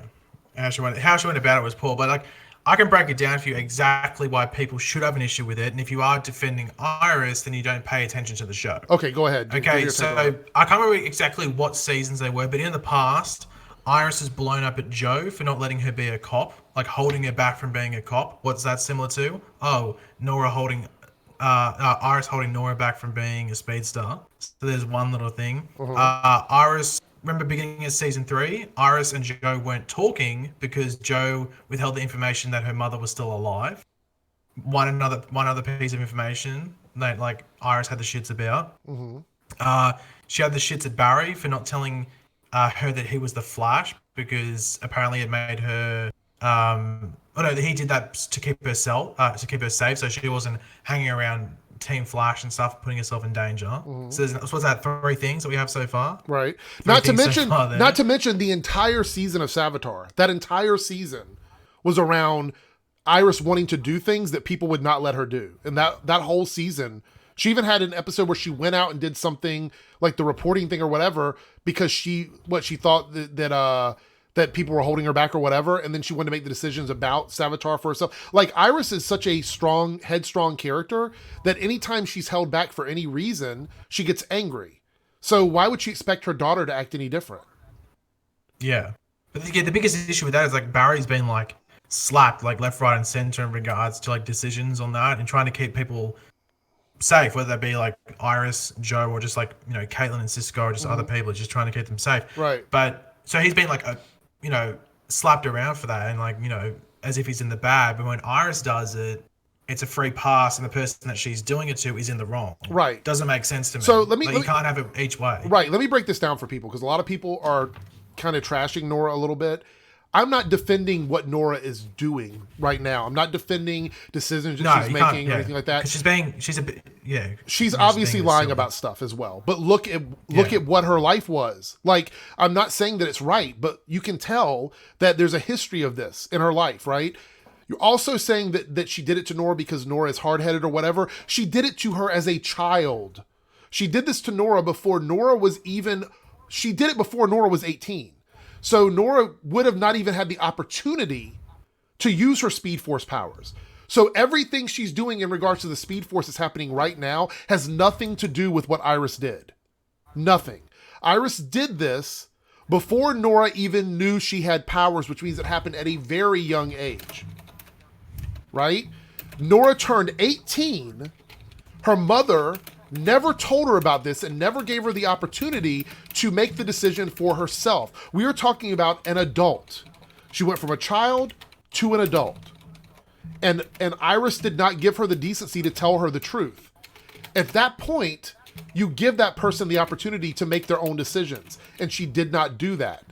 So that's why I don't understand how people can side with what Iris did after Nora was 18 years old. Because it becomes a completely different thing. At that point, you are letting someone who is an adult not make their own decisions. How can we defend that? How are we defending that? I don't understand. Also, the idea of her doing it because there was some law against metahumans? No, that's not true. That timeline is not, it's not the same thing. Furthermore, like Pagey said, there would not be a museum for the Flash, or as him as a hero, if they were outlawing metahumans. Also, the Metahuman Act that supposedly happened or whatever, Nora would have brought that up. I think that would have been a big deal. You know what I mean? Like to come back and say, by the way, in the future, metahumans are hunted down and locked up. That would be probably a really big thing for her to bring up. But from the looks of Nora, in the future, she was running around for 6 months trying to be the Flash. And right, a lot of people say we don't know. So all we can use is the information we have. So if we go with that, so, okay, so I agree with that. I agree with that, Daniel. So if we go with that information, then Iris had no business telling Nora that she made the right decision. Because she doesn't know. How can you justify something you have not done without understanding why you did it? You can't do that. We live in a world with metahumans who can control minds and make people do things. How does she know that this metahuman spin didn't say Iris West implants Nora with a meta dampener and then she just does it? How do we know that? And I'm not saying that specifically, but we live in a world where that's a reality. So to defend actions that you haven't done yet are assuming that you were not compromised by a metahuman or some other circumstance. And then we had Barry coming in who defended Iris, which normally I would say that's typical of Barry, right? To do that, except for the fact that Barry just told Iris 2 scenes prior that she doesn't have to take responsibility for things that she hasn't done yet. So then he just comes in and backs her up after he told her, you don't have to do that. Also, to take it even a step further, Iris has been fighting with this whole idea of Nora not accepting her as a parent since she got back. And what does she do? She does the one thing that she knows is going to drive Nora further away from her, because the way Iris acted to Nora in that moment is the mother that Nora has always known. That's the Iris that Nora has always had in her life. And Iris, our Iris, doesn't know Nora well enough.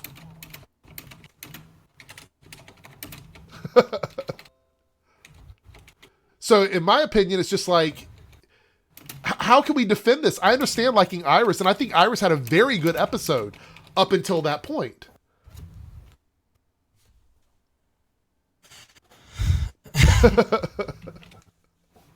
I don't know. It's just, I just don't get it. I don't get it. I'm not trashing Iris here, guys. I'm not trashing. I'm just saying that Iris of the future made a bad decision. It's not even the one that we know. We don't know if that Iris is ever going to come to be. Yeah. Like, I think that when it comes down to it, it's people that love Iris will defend Iris no matter what. But if you're looking at this from a neutral point, or even if it's the point of saying biased, because, you know, you're biased in regards to that. But I will give my opinion on it. And people can say I dislike Iris. If you go back and watch my season 1 to 3.5, so first half of season 3, loved Iris. Because I don't think there was too much of an issue there. Mm-hmm. However, sometimes they just push stuff and they basically, and I think this is a case, in some cases, actually the majority of cases, they do basically portray her as almost like a Mary Sue, like she can do no wrong. Mm-hmm. And that's a big issue when she is the main female character. Because look at Barry, he gets bashed left, right, and center all the time. And he's the main, the main character, but also, in regards to the sex side, the main male character. So you got to do the same with Iris. Like, Iris is rarely in the wrong. It's usually someone else that Iris has a go at. Like I've been saying before, like with Joe a couple of times, and then Barry, and then others as well. So there has to be a balance. Right. Otherwise, a character becomes very unlikable in ways. I don't think Iris is. They basically, you can't have a character that is 100% infallible. That doesn't work. Yeah. You can't have a character like that. It's frustrating to watch because you kind of other characters. Well, I guess the main comparison is Barry because he's the main male, she's the main female. So that's the comparison that you got to do. So if you draw up like a little graph, if you want to, how many times has Barry been slapped around? Endless amounts. Right. How many times is Iris? Hardly ever. Like really, you could argue maybe Sabotage stabbing her, but that was like a potential future that never happened. Right. So Naruto's got a $2 super chat. Would this be child abuse? Well, she was an adult. That's the thing. She did it when she was so young that she wouldn't have even known about it. Whether that's child abuse or not really depends on your definition of, like, she was trying to protect her child. It was when she turned 18 that I have a problem with it. So see, Latricia says, $4.99 super chat. Thank you, by the way, for the $2 super chat, Naruto. They're both learning about themselves through Nora. Look at how Joe had to explain to Barry about Nora's motivations. I think that shows intent. That is a really good point, Latricia. So if anything, I would say that they're trying to do it. How can I put this? They're trying to make our characters grow by introducing a child that is already grown up. And that's a very difficult story to tell. But I think you're probably right. That's probably what they're trying to do here. I want Iris to be a very strong motivational character for Nora because I think Nora needs that in her life. But what she did in this episode just pushed Nora away. What I'm hoping happens, please, is that at some point we find out why Iris actually did it and that it makes sense. And then we'll understand why. Because as of right now, in my opinion, it makes Iris look very bad. Yeah. Yeah, that's the thing. Like, from this point in time with the story, you can't side with Iris because multiple things point against her. However, if the story is expanded, which hopefully happens, I don't know if it will. I have thoughts that it might not be, just based off like things that we know are coming. But there's hope that they might expand upon it, which could make the reasoning behind it well. But it will make sense, might I say. But you can't go back to this whole like anti-metahuman act because it doesn't exist. This timeline doesn't exist. So Brad, wait, we had a super chat up here that I think I missed. Rachel with the 199 super chat says, why do you think Barry and Caitlin don't hang out anymore? Because this season they're on two different paths right now. Caitlin is kind of dealing with her own stuff with her father and her mother, and Barry is dealing with the introduction of Nora. So logically, they probably do hang out at some point. We're just not seeing it on screen because there's not enough time in the episode for that to happen. I'm pretty sure once Nora is out of the picture, we'll see more interaction between the characters on the show. Like that.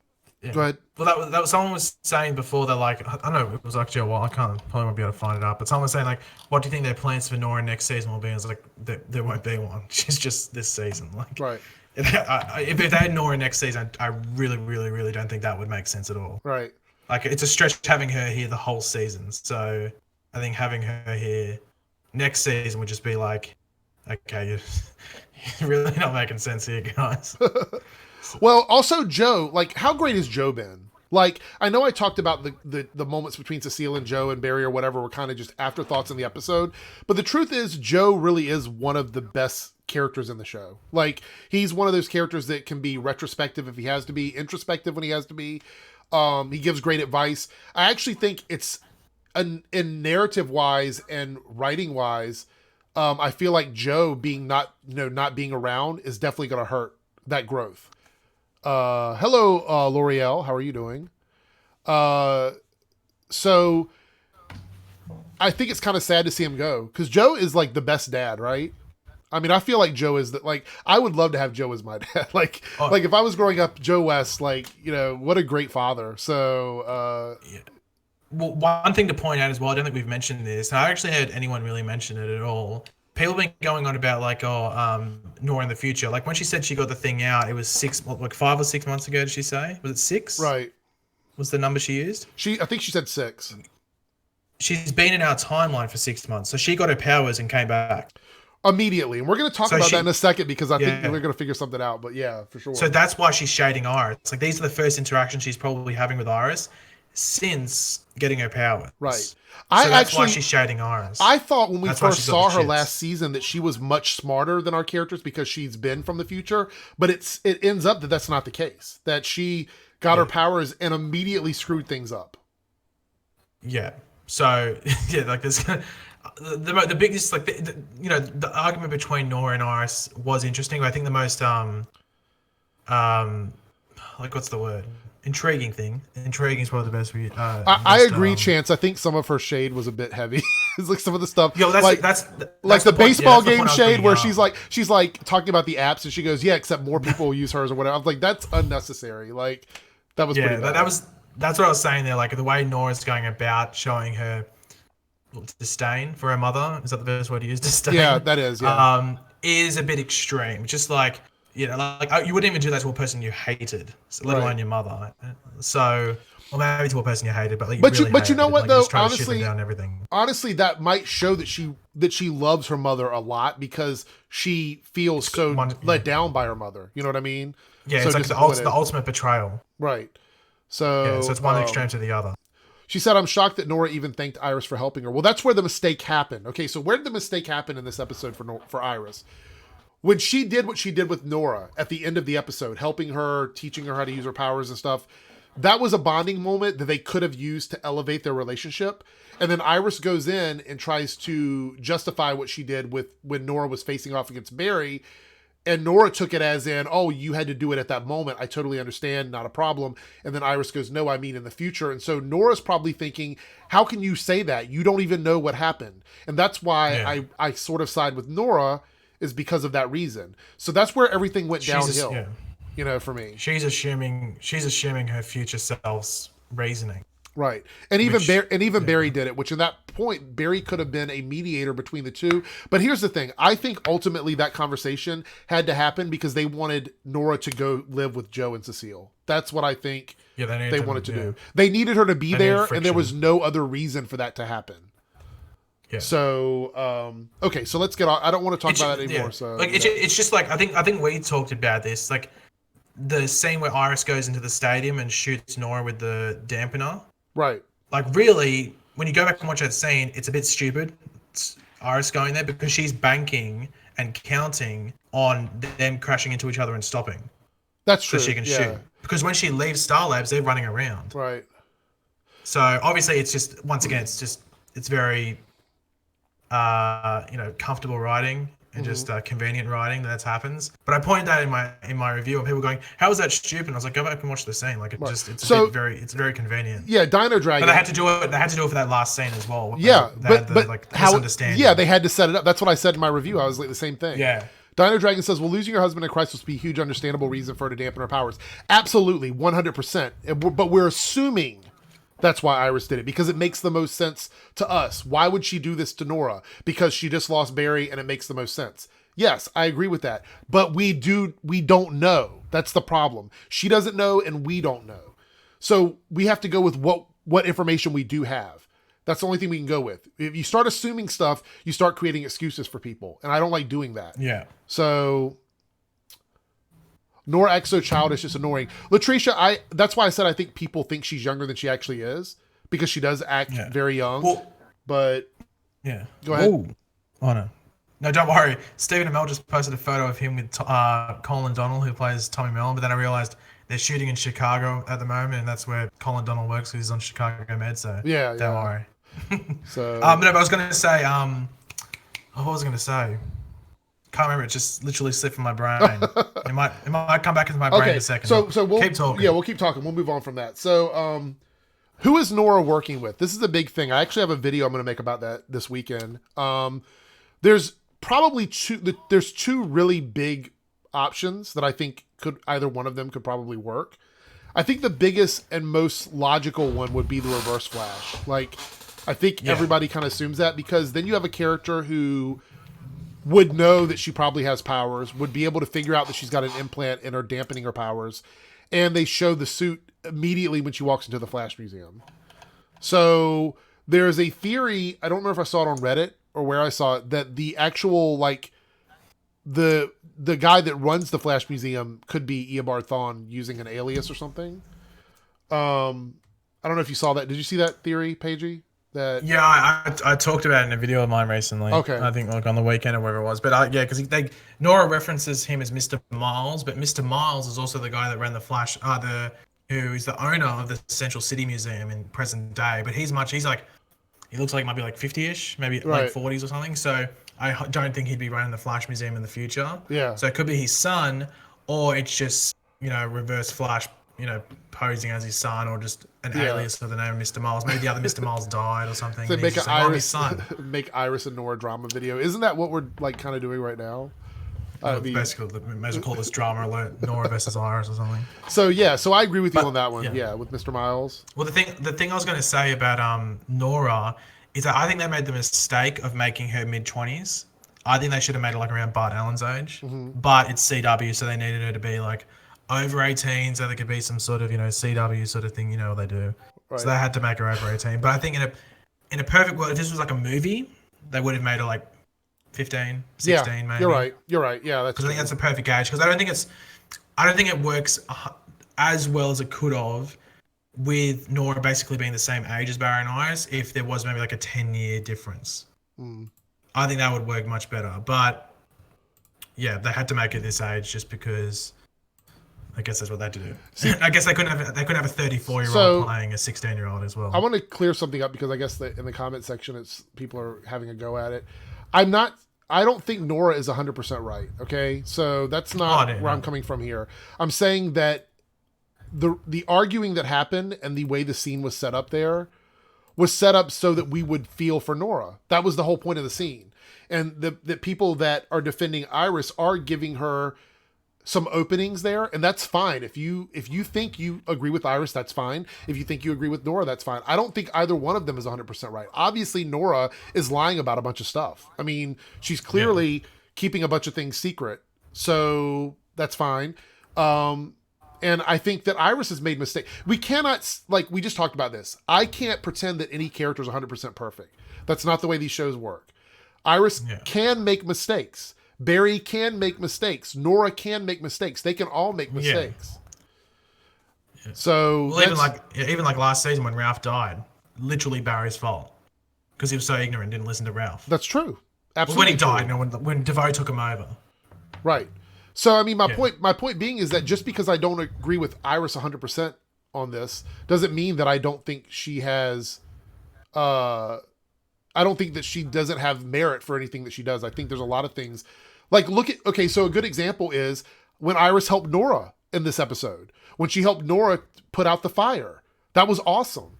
That was great. Yeah. Iris was using information that she's learned over the last 3 years to help Nora out. And that aspect, Iris was amazing.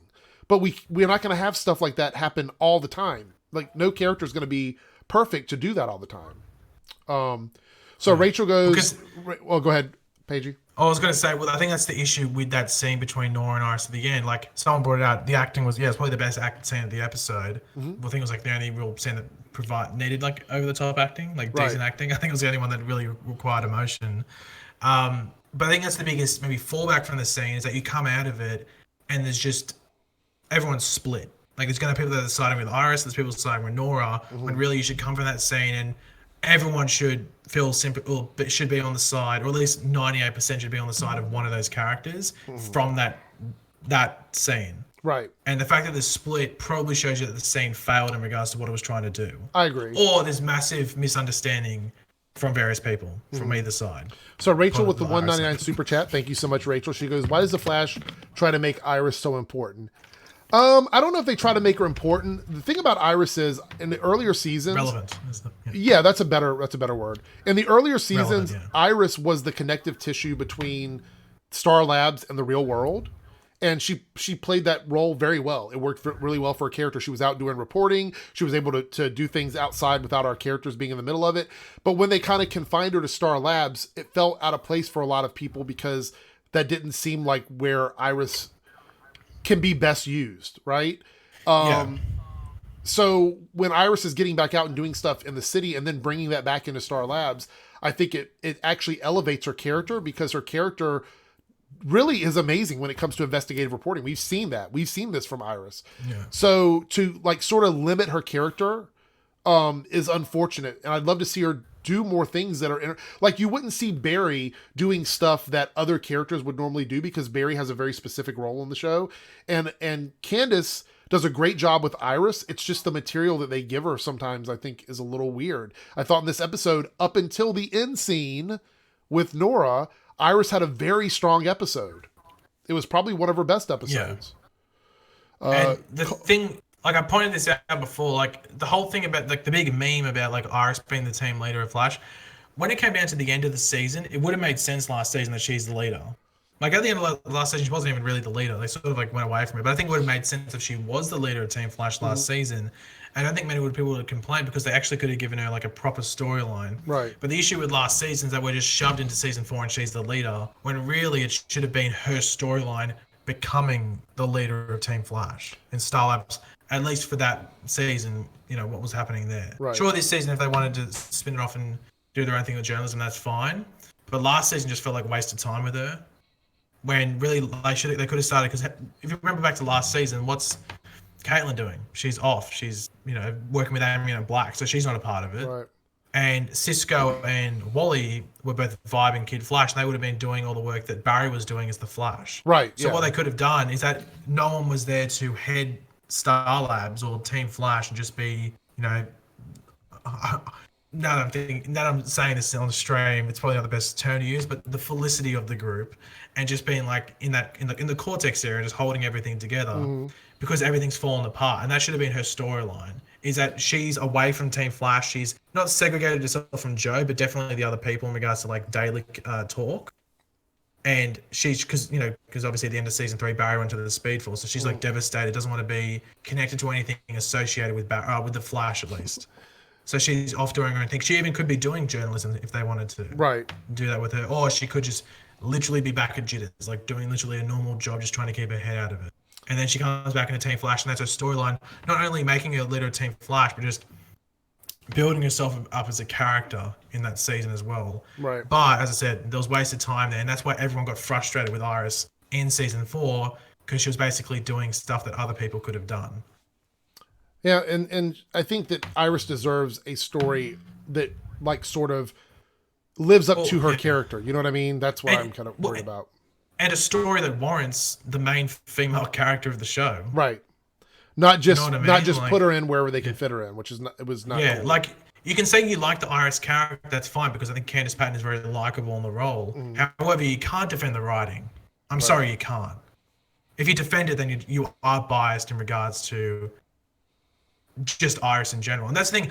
Iris in the comics isn't like overly fascinating. It's just that she fits what she's doing. And she fits the comic and what they're trying to do. And she shows up when it's needed and relevant. Obviously, for a show, they have to twist that because it's a TV show. But you can still do it in a, I wouldn't say perfect, but near perfect way. So I think going back in retrospect along Iris's journey in the show, that would change certain things. I think they shouldn't have made Iris find out that Barry was the Flash in season 1. I think that should have been left till end of season 2 when he goes and does Flashpoint. You know, when they kiss at the end of season 2, that should have been that. In my perfect storyline for the Flash, that is when Iris figures out that Barry's the Flash right at the end of season 2. Then he goes and does Flashpoint. Then he comes back in season 3 and Iris doesn't know. And it's another thing that he stuffed up during the little things from Flashpoint. And then it's another thing where then whatever part of season 3 she finds out then again, but then there's a whole Saboteur storyline that happens as well. So it's just another spanner in the works that just causes an issue between them. But yeah, I don't know. They've just made errors with Iris's character along the way, which have snowballed into bigger errors and just bigger issues nowadays. But everyone goes, oh, it's like it's. I was saying, but you agree that Iris is a good character. Like Iris could be potentially the best character on the show. Oh, easily could be the best character on the show, because as I said, they have to make Barry flawed in some ways, and they can make Iris flawed in some ways. However, Iris has the less of a chance to be exposed, if you want to call it. Like she could make a mistake as an investigative reporter, get herself in danger, but that's little in comparison to maybe like Barry causing Flashpoint. You know what I mean? Yeah. So. All right, so Coldwater Yo has $2.99 Australian, I believe that is. Screwing up things is when you get powers is easy. It is. And that's probably why we're in the position we are with Nora right now, because of that. So somebody says, are we going to forget about the baseball scene? What do you really want me to say about the baseball scene? Barry sucks at sports. I mean, that was pretty much. I think Barry's like uncoordinated. Yeah. He is. It was funny. There's really not much else to add to it. I think he looks interesting wearing blue, which is not really a color you see him in very much. See you later, Elizabeth. Sorry, I'm scrolling through this now. I think Barry should have used a tiny bit of speed while out in the field, but he didn't. I think he was worried about people seeing him use speed. Joshua Van Dyne says, would you want the show to introduce Thaddeus Thawne maybe even as a foe for Nora in the future? If Nora's going to be around, like, this is the thing. I'm kind of on the fence about keeping Nora longer than one season. I think Nora as a character has to disappear, right? I mean, you would agree with that, Pagey? Oh, 100%. She's changed the timeline too much. Right. So if they're going to introduce that character, it would have to be introduced in this story that we're in right now, like with Nora. Because I don't think we're going to have this, like, they could do like Wells and bring another version of Nora in, like later on. But this version of Nora, the one we're dealing with right now, this Nora has to vanish or go back to her time period and leave our people behind or something like that. So thank you for the $4.99 super chat. Thaddeus Thawne, if they're going to introduce him, it's going to be in this season. Let's see. In the comics, Bart Allen's powers were rapidly aging him before he was taken to Wally, so maybe that's the same thing with Nora. Thunder Robots, I don't think so. I think that's a little bit too complicated for what we're getting right now. What do you think, Pagey? I don't think we're going to deal with that kind of rapid aging thing with her. What was that? That she's going to be dealing with the rapidly aging thing that Bart Allen had to deal with. Nah, I think we'd already see a sign of that. Yeah, okay. She's been here for 6 months, so we'd probably get a sign of that. Okay, so we got a couple more super chats. Gosh, you guys, thank you so much being so generous here. Latricia, again with the $1.99 super chat, says Barry reversing in the stadium is a sign of the reverse flash. Ooh, foreshadowing maybe? They were saying that Nora had talked about reversing time, and people were saying this to me like it was a new concept to me because I didn't talk about it in my video, but I literally made a video about it like like 2 or 3, like I guess like maybe 3 or 4 Flash videos back where I talked about her reversing time. It might even been over the summer when I mentioned it at the end of last season. It just didn't, to me, the filming of that scene with the way the text was moving, it didn't line up like that. Because the text was moving normally and then it reversed with her and then it went back to normal. So I was like, wait a minute, what's happening here? So it was just a visual thing for me. I understand the concept of it. But being a sign of the reverse flash, I mean, that would be they're trying really hard to push that Nora reverse flash thing. So thank you so much for the super chat. One thing to point out, and it's a very important thing to point out, is that episode 8 for this season, or the 100th episode, is actually called What's Past is Prologue. Okay. So if everyone knows what a prologue is, that's basically like the introductory sort of chapter, if you want to call it, in a novel. Right. So they have like sort of prologue that could be like just sort of maybe introducing a character or something like that, or introducing the world that the novel's going to be in. So that sort of title makes you think that everything we've seen from episode 8 or episode 7 of season 5 beforehand is all set up for what's to come going forward. And they did say that episode 8 is relevant to this season and what's going on with the story, but also creates a massive twist leading into the back half of the season, because obviously the next episode, that being episode 9, is the crossover. Yeah. So I don't know what they're going to do. And we know we're getting Zoom back. We're probably getting Reverse Flashback. We're probably going to see Savitar again. I don't know how that's going to happen, but... So when they go, what's past this prologue, are they going to be traveling through time to different points? And that's why Zoom's there? Because obviously Zoom can't just come back from that can't just show up again. He's the Black Flash now, so there's no way he can Because he's the Black Flash. He didn't die. He can't just be resurrected because he's the Black Flash. Savitar, however, could in some sort of weird way. Right.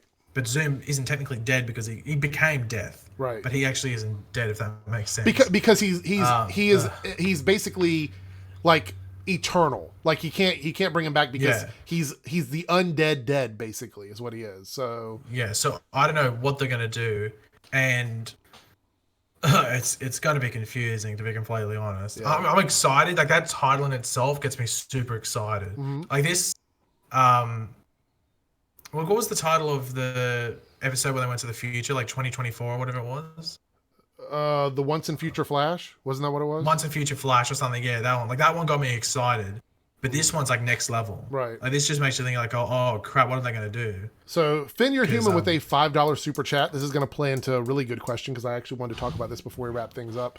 When do you think the Speed Force Symbols book is going to play a part, and what kind of importance do you think it's going to play to be used for? So basically you're asking about the Speed Force symbols in the book and everything.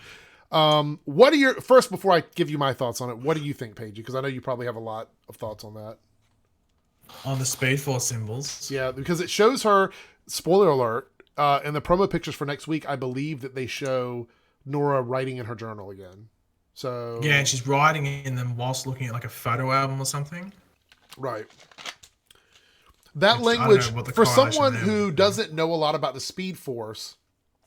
She's writing in the Speed Force language. So that's kind of interesting to me. I think next week is going to be, or not next week, the week after next is going to be a very revealing episode in terms of Nora's backstory. I think we're going to get a lot of information. Well, from the synopsis, apparently she tells Iris another drop. She drops another bomb on Iris. So the timeline is completely stuffed up now. Like completely 100%. Like at this point, we can imagine that her future is completely erased. Like the future that she came from is gone. That future clearly doesn't exist anymore. So says, how come Barry only used his ring once? Well, apparently his suit was like sitting in the mannequin in Star Labs. So I know the obvious answer. CGI VFX budget is what it was. Well, they don't know how to get the flashback, the suit back in the ring. Well, yeah, I know Cisco brought that up, but I'm just saying that's the real reason is CGI VFX budget. Well, no, because that's like a running gag in the comics as well. Is that like, and I think they've been doing the animated shows as well. It's like, oh, it's extremely hard to get it back in the ring. So obviously, they're obviously playing with it because we know in the 100th episode that Barry wears the ring. Yeah, we saw the set photo. So by then they must figure it out. Yeah, Chance says we're getting Flashpoint 2.0. Yeah, I mean she's basically Flashpoint her own life at this point. Except hers is even more dangerous because she's not even born yet. So yeah, that's the real danger. Technically, at this point, we can assume 100% that this Nora does not exist anymore. Like, this Nora is gone.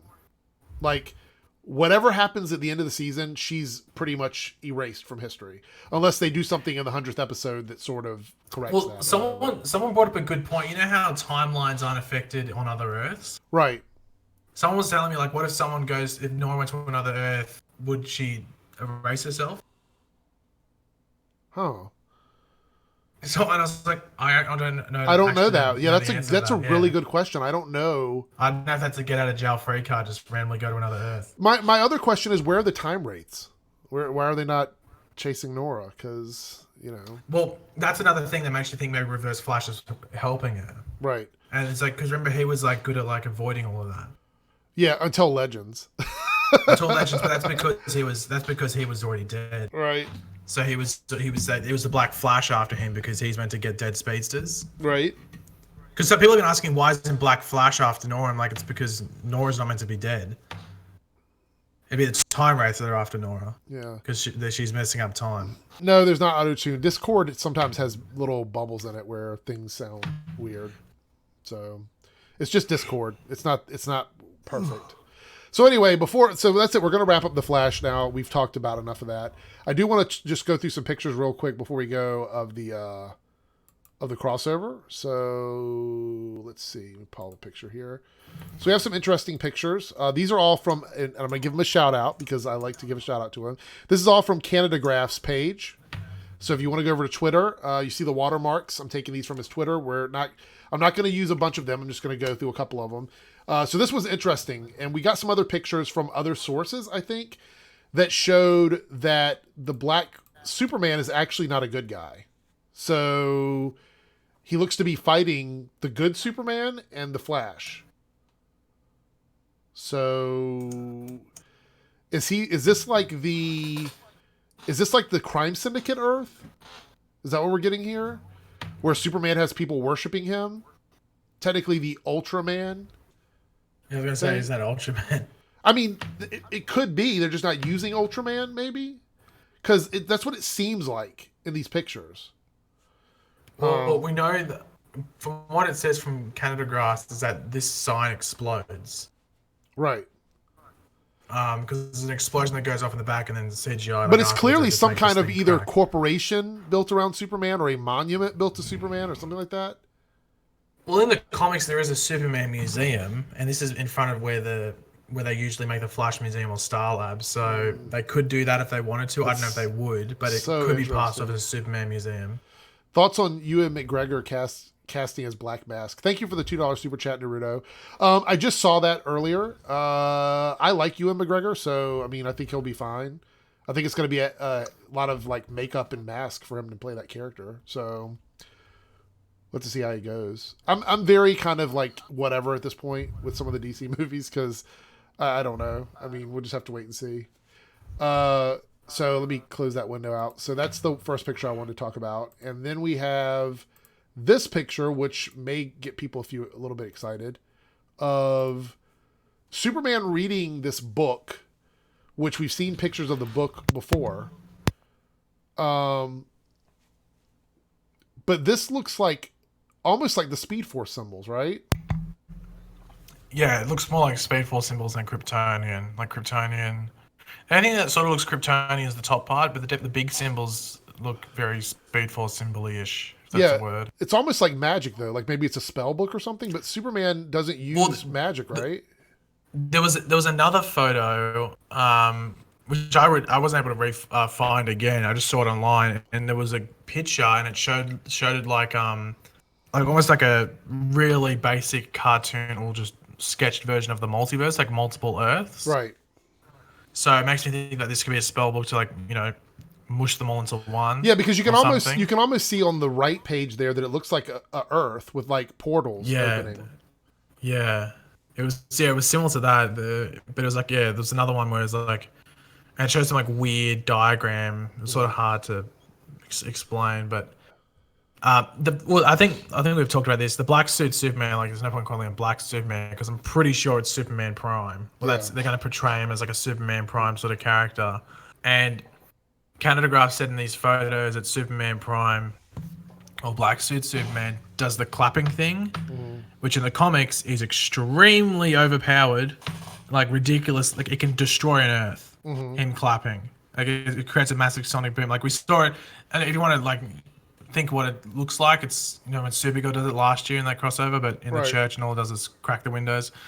Superman or Black Suit Superman or Superman Prime can do that, and it can just basically make an Earth die. Right. So maybe he's doing this. I don't know what he could necessarily be doing here, but it is important to remember that. Well, I know you probably might bring up a photo for it, but the Anti-Monitor, not the Anti-Monitor, the Monitor has this book in his hand in that photo. The thing is that this book has a turtle on the front of it, and I think I remember some sort of book with a turtle on it from the comics. I tried to look it up and I couldn't find it, but I remember seeing something like Okay, you guys get on it. Find info on the book with the turtle. It's got like send it to us on Twitter. Yeah. All right, before we talk about the trying to next remember what it's from. picture, Laura East got a $2 super chat. Thank you so much. She said, what is going on with Cecile's power, or does the baby have powers? I guess is what you're asking. I actually think it's a combo. I think they both have access to the power, but I think that maybe the baby has like the majority of it, and that Cecile just has some residual. Because I think when they were at the baseball game, she knew something was going on, but she couldn't like read minds, but she could tell that something was happening. So, or it could just be fading away. But I'm pretty sure the baby's a metahuman. Pretty sure. Well, my thought about when like Cecile was reading the minds is that because Nora didn't know what she was doing, Cecile wasn't able to read what she was doing either. That's a good point. Like maybe she was a blank slate. She had the one the one thing in her head or whatever. But she could just sense that something was up. That was what I thought was going on there. That's a good point. Okay, so we're gonna leave this picture behind. I've got one more photo I think I want to talk about, or let's see, is it more than one or is it just one? Let me go through these. Yes, there's one more, which is right here. We'll look at this one and then we're going to wrap things up.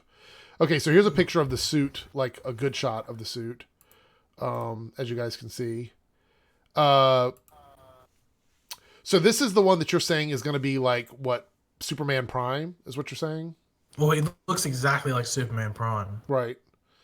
But I mean, that's what people on. That's what even the collar looks like evil Superman. Right. So I mean, but that's like what like all the bloggers and stuff are calling him that character. So I'm wondering if that's a name they've been hearing tossed around while they're out there. What's the name? No. I mean the Superman Prime thing. It seems like a lot of you're not the first person that I've heard say that about this character. I've heard bloggers also call it that. So I'm wondering if that's a name that they have heard while they're around the set. Or anything like that. I'm not sure. Because obviously a lot of people go, "Oh, it's Death of Superman." I was like, "Do you really think it's Death of Superman?" Right. It's obviously wasn't going to be that, but where do we find these photos? It's the only logical thing I can think. The photos, there's a watermark on them, and I just mentioned it earlier. Canadagraphs blog is where you can see all of them. He puts them up on a blog. If you go to, I think it's just twitter.com/Canadagraphs, you get all the links over there and everything. And I'll actually, after this video is done, I will put a link to it in the info box so you guys can see it. So you can go over there because I like to support his stuff. He does really good stuff. He gets a lot of pictures. So, it is a legit blog, and you're laughing at it, but it's actually got a lot of good stuff on it. So no problem. So the Omegas, why the hell am I always super late to these things? Well, you showed up after all the technical issues. All right. So we got, I'm going to do like a 10-minute Q&A thing. So, stream messing up again. Okay. So now literally on my side, I don't see any errors. So is it YouTube again? I don't know. All right. So this is going to be like an open forum. Like you guys, ask questions. We'll answer a few of them and then I'm going to wrap it up. Coldwater Yo, $2.99 or $2.99 Australian says, should they introduce the other 6 forces? What are we talking about there? Did I miss something? Other 6 forces? Did I miss something, Pagey? Sorry, what happened? He's saying, should they introduce the other 6 forces? Like, what are we talking about there? Did I miss something? No idea. Yeah. I don't know. Might have to go into more detail. Yeah. Like, leave another comment with more detail, and I'll be glad to answer it. Thank you for that. Aaron. That's Aaron, by the way. Oh, the other forces other than the Speed Force. We don't even really know what the Speed Force is really yet. I mean, we know it's kind of, it has a consciousness, but we're not sure if it's just the Speed Force or if it's a lot of people in the Speed Force or whatever. So, well, Connor, I thought we answered that one. Type it in again, Connor. Thank you for the $10 super chat. I wrote it down here. I thought we answered that one, but maybe we missed it. Just type it in again. I apologize, Connor. You're still here though. I'll read it. Just type it in. Yeah, the Speed Force, I don't know if we're going to see anything like that, like the other forces from the comics, but the Speed Force on the show seems to be like alive, seems to be a thing. I don't know if we'll ever touch on that. I would love for something like that to happen though. So Chessmaster goes, wait, what if Nora writing in her book is communicating with Reverse Flash? Oh my gosh, what if that's real? Like, what if that's what's really happening? What if she's leaving notes in the book for someone to read in the future? You know what I mean? Like writing it in this book and then she's going to leave it somewhere and that in the future they'll be able to read what's going on in the books. Could that really happen? Yeah, that's interesting. Could be something like that. Who knows? That's a very cool thing. Remember that, Chessmaster, later on, like if that ends up being the thing, like I'm gonna be so impressed. Nobody said Godspeed. The only other time, because obviously we're going to see her riding the next episode, but the only other time we saw her riding it was in that jitters scene with Ralph and Cisco. Yeah, Milk Dud says, do you think the dagger Cicada has is just a broken part of the satellite? 100%. That's 100%. It even has Starlights on it. Yeah. I want to see the negative Speed Force before any of the other forces. I agree, Finn. Oh, Connor. Okay, yeah, the Caitlyn thing. Now I remember that. Father's becoming Icicle and being the big bad for the second half of season 5 or working with Cicada. I don't think he's going to be working with Cicada. I do not think that her father's going to have anything to do with that character. I do believe that we will eventually meet him as that character. Will he be a big bad? I don't know. I hope he's better than Amunet Black was, because that was a big letdown. What do you think, Pagey? Do you think he'll end up being a big bad at some point during the season or one of the bigger characters? Icicle? Yeah. Well, they did say that this season's almost going to have like 3 arcs. Right. So it seems like the first arc's going to be Cicada, and really Caitlyn's father's getting brought into it right at the end of what you would think is Cicada's arc. So maybe. I definitely don't think he's going to be a nice person. But he could just be like sort of like a just overlapping villain throughout the season. Yeah, I don't think he's working with Cicada though. But I don't think it'll be big bad. I think it'll just be like a threat for a handful of episodes, whether they be 2 or it could be 5 or something. Who knows? Right. Okay, so there's another question here. It says, "Do I think that Godspeed is the fake Green Arrow?" What do you think, Pagey? Well, I think this person might be lying. Chance goes, "Do you think her father is setting up a trap for Caitlin?"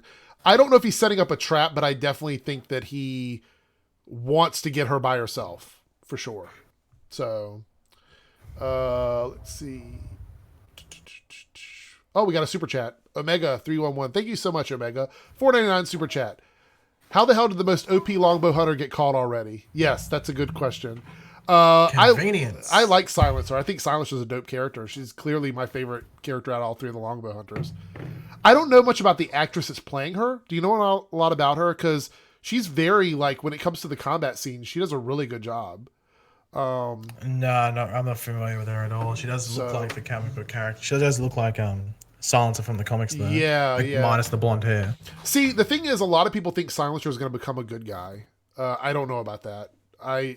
I would love for her to help them, but I would prefer it to be like one of those, is she being good because she wants to or because it's out of convenience? Yeah, that's a good question. How the hell did the most OP longbow hunter get caught already? Very good question. Thank you for the super chat, Omega311, because I don't have an answer for it, but you're absolutely right. Finn Your Human goes, "What if the Speed Force symbols don't mean nothing? It's just a different language of the future and Nora's just writing in her diary?" Well, I would agree with that, except for the fact that it's actually on her suit as well.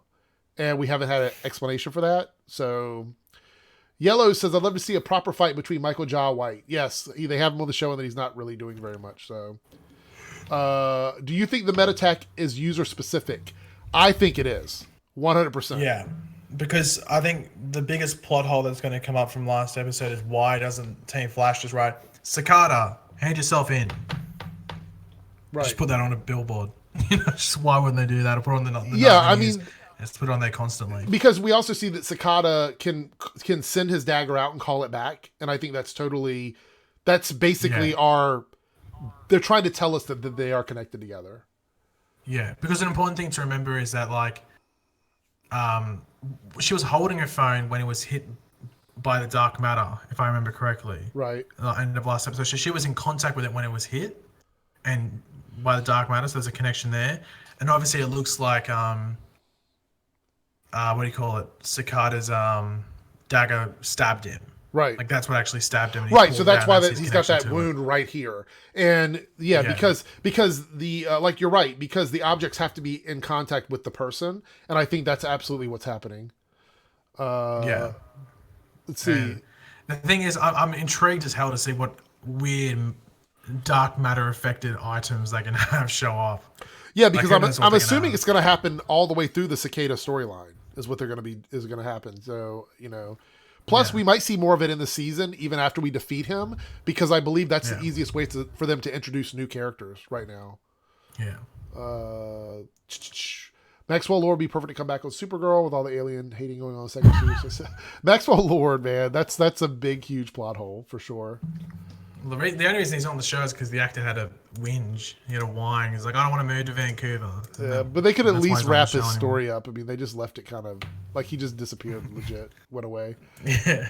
If Cicada took off his hoodie, he would look very comic accurate. Yeah, I don't think... I feel like they kind of couldn't do his entire story from the comics, because we sort of got a taste of that with Dr. Alchemy, and the Savitar thing. It's such a similar idea with the cult thing. So I just feel like maybe they're not doing that for that reason. So, right along with Lucy Lane, that's another character that disappeared. You're absolutely right. I actually brought that up back like in season 2 of Supergirl. So I wonder when Lois Lane comes in, they'll reference Lucy. That's a good question. They should. Latricia says, "How long do you think it'll take Ralph to open up his detective agency and use his memes to earn money?" Ralph is actually doing really good this season. I actually really like Ralph this season. I really enjoyed him last episode. I think it was funny to watch him one-up Wells, because Wells always has an ego no matter where he comes from. So I think Nora's the big bad this season. I don't think so. I think Nora's I think she's definitely got some ulterior motives, but I don't think she's the big bad.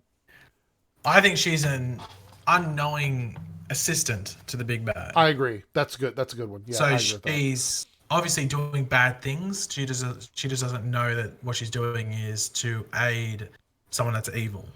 I think that's what it is. Right. Mark says, Eric, if they gave Justice League a live action show on CW, what style would you want them to use as a basis? You mean like for the foundation of the show? Just go to the Justice League animated world. That's it. I mean, that's the perfect basis. I loved everything about that series. Have you heard anything about James' sister? James on Supergirl? Is that what we're talking about? I heard that. I heard that his sister's coming into the show and she's going to be a love interest for Alex Danvers. Oh no, I hadn't heard. Don't ask me if that's true or not. I've just heard the rumor that's what's going on. But Ragdoll meta tech. I think the meta thing for Ragdoll might be his mask. Possibly. I don't know how that would be unless he was like a contortionist. Maybe he was performing on the street when the satellite came down and the mask got hit with dark matter. If that ends up being true, it would be so crazy. Like, oh no, they said he's a meta.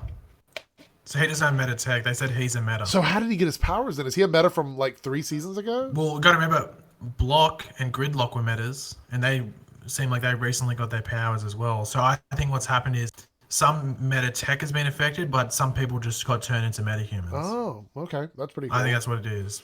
Because Block was a meta, she didn't have meta tech. Look, Finn She says was Alex taking doesn't need a love interest. She's already the best character on the show with that one. I agree. I love Alex this season. Well, Should yeah, Black that's the thing, Lightning though. join the Arrowverse or stay separate?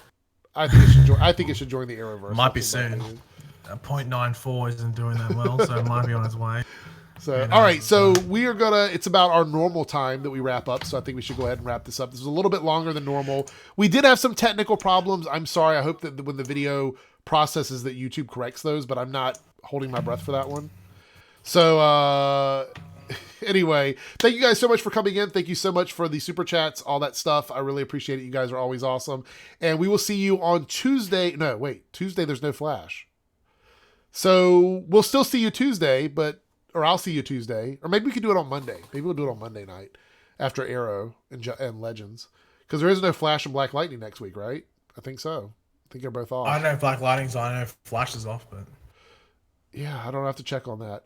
Adam, quick question for Pagey and Eric. Would you dampen your daughter's powers if suddenly gain Speed Force powers? Well, they would have to gain them first, because apparently they were dampened before the powers actually showed themselves. So the answer to that would be no, probably not. So Black Lightning apparently is Black Lightning's on.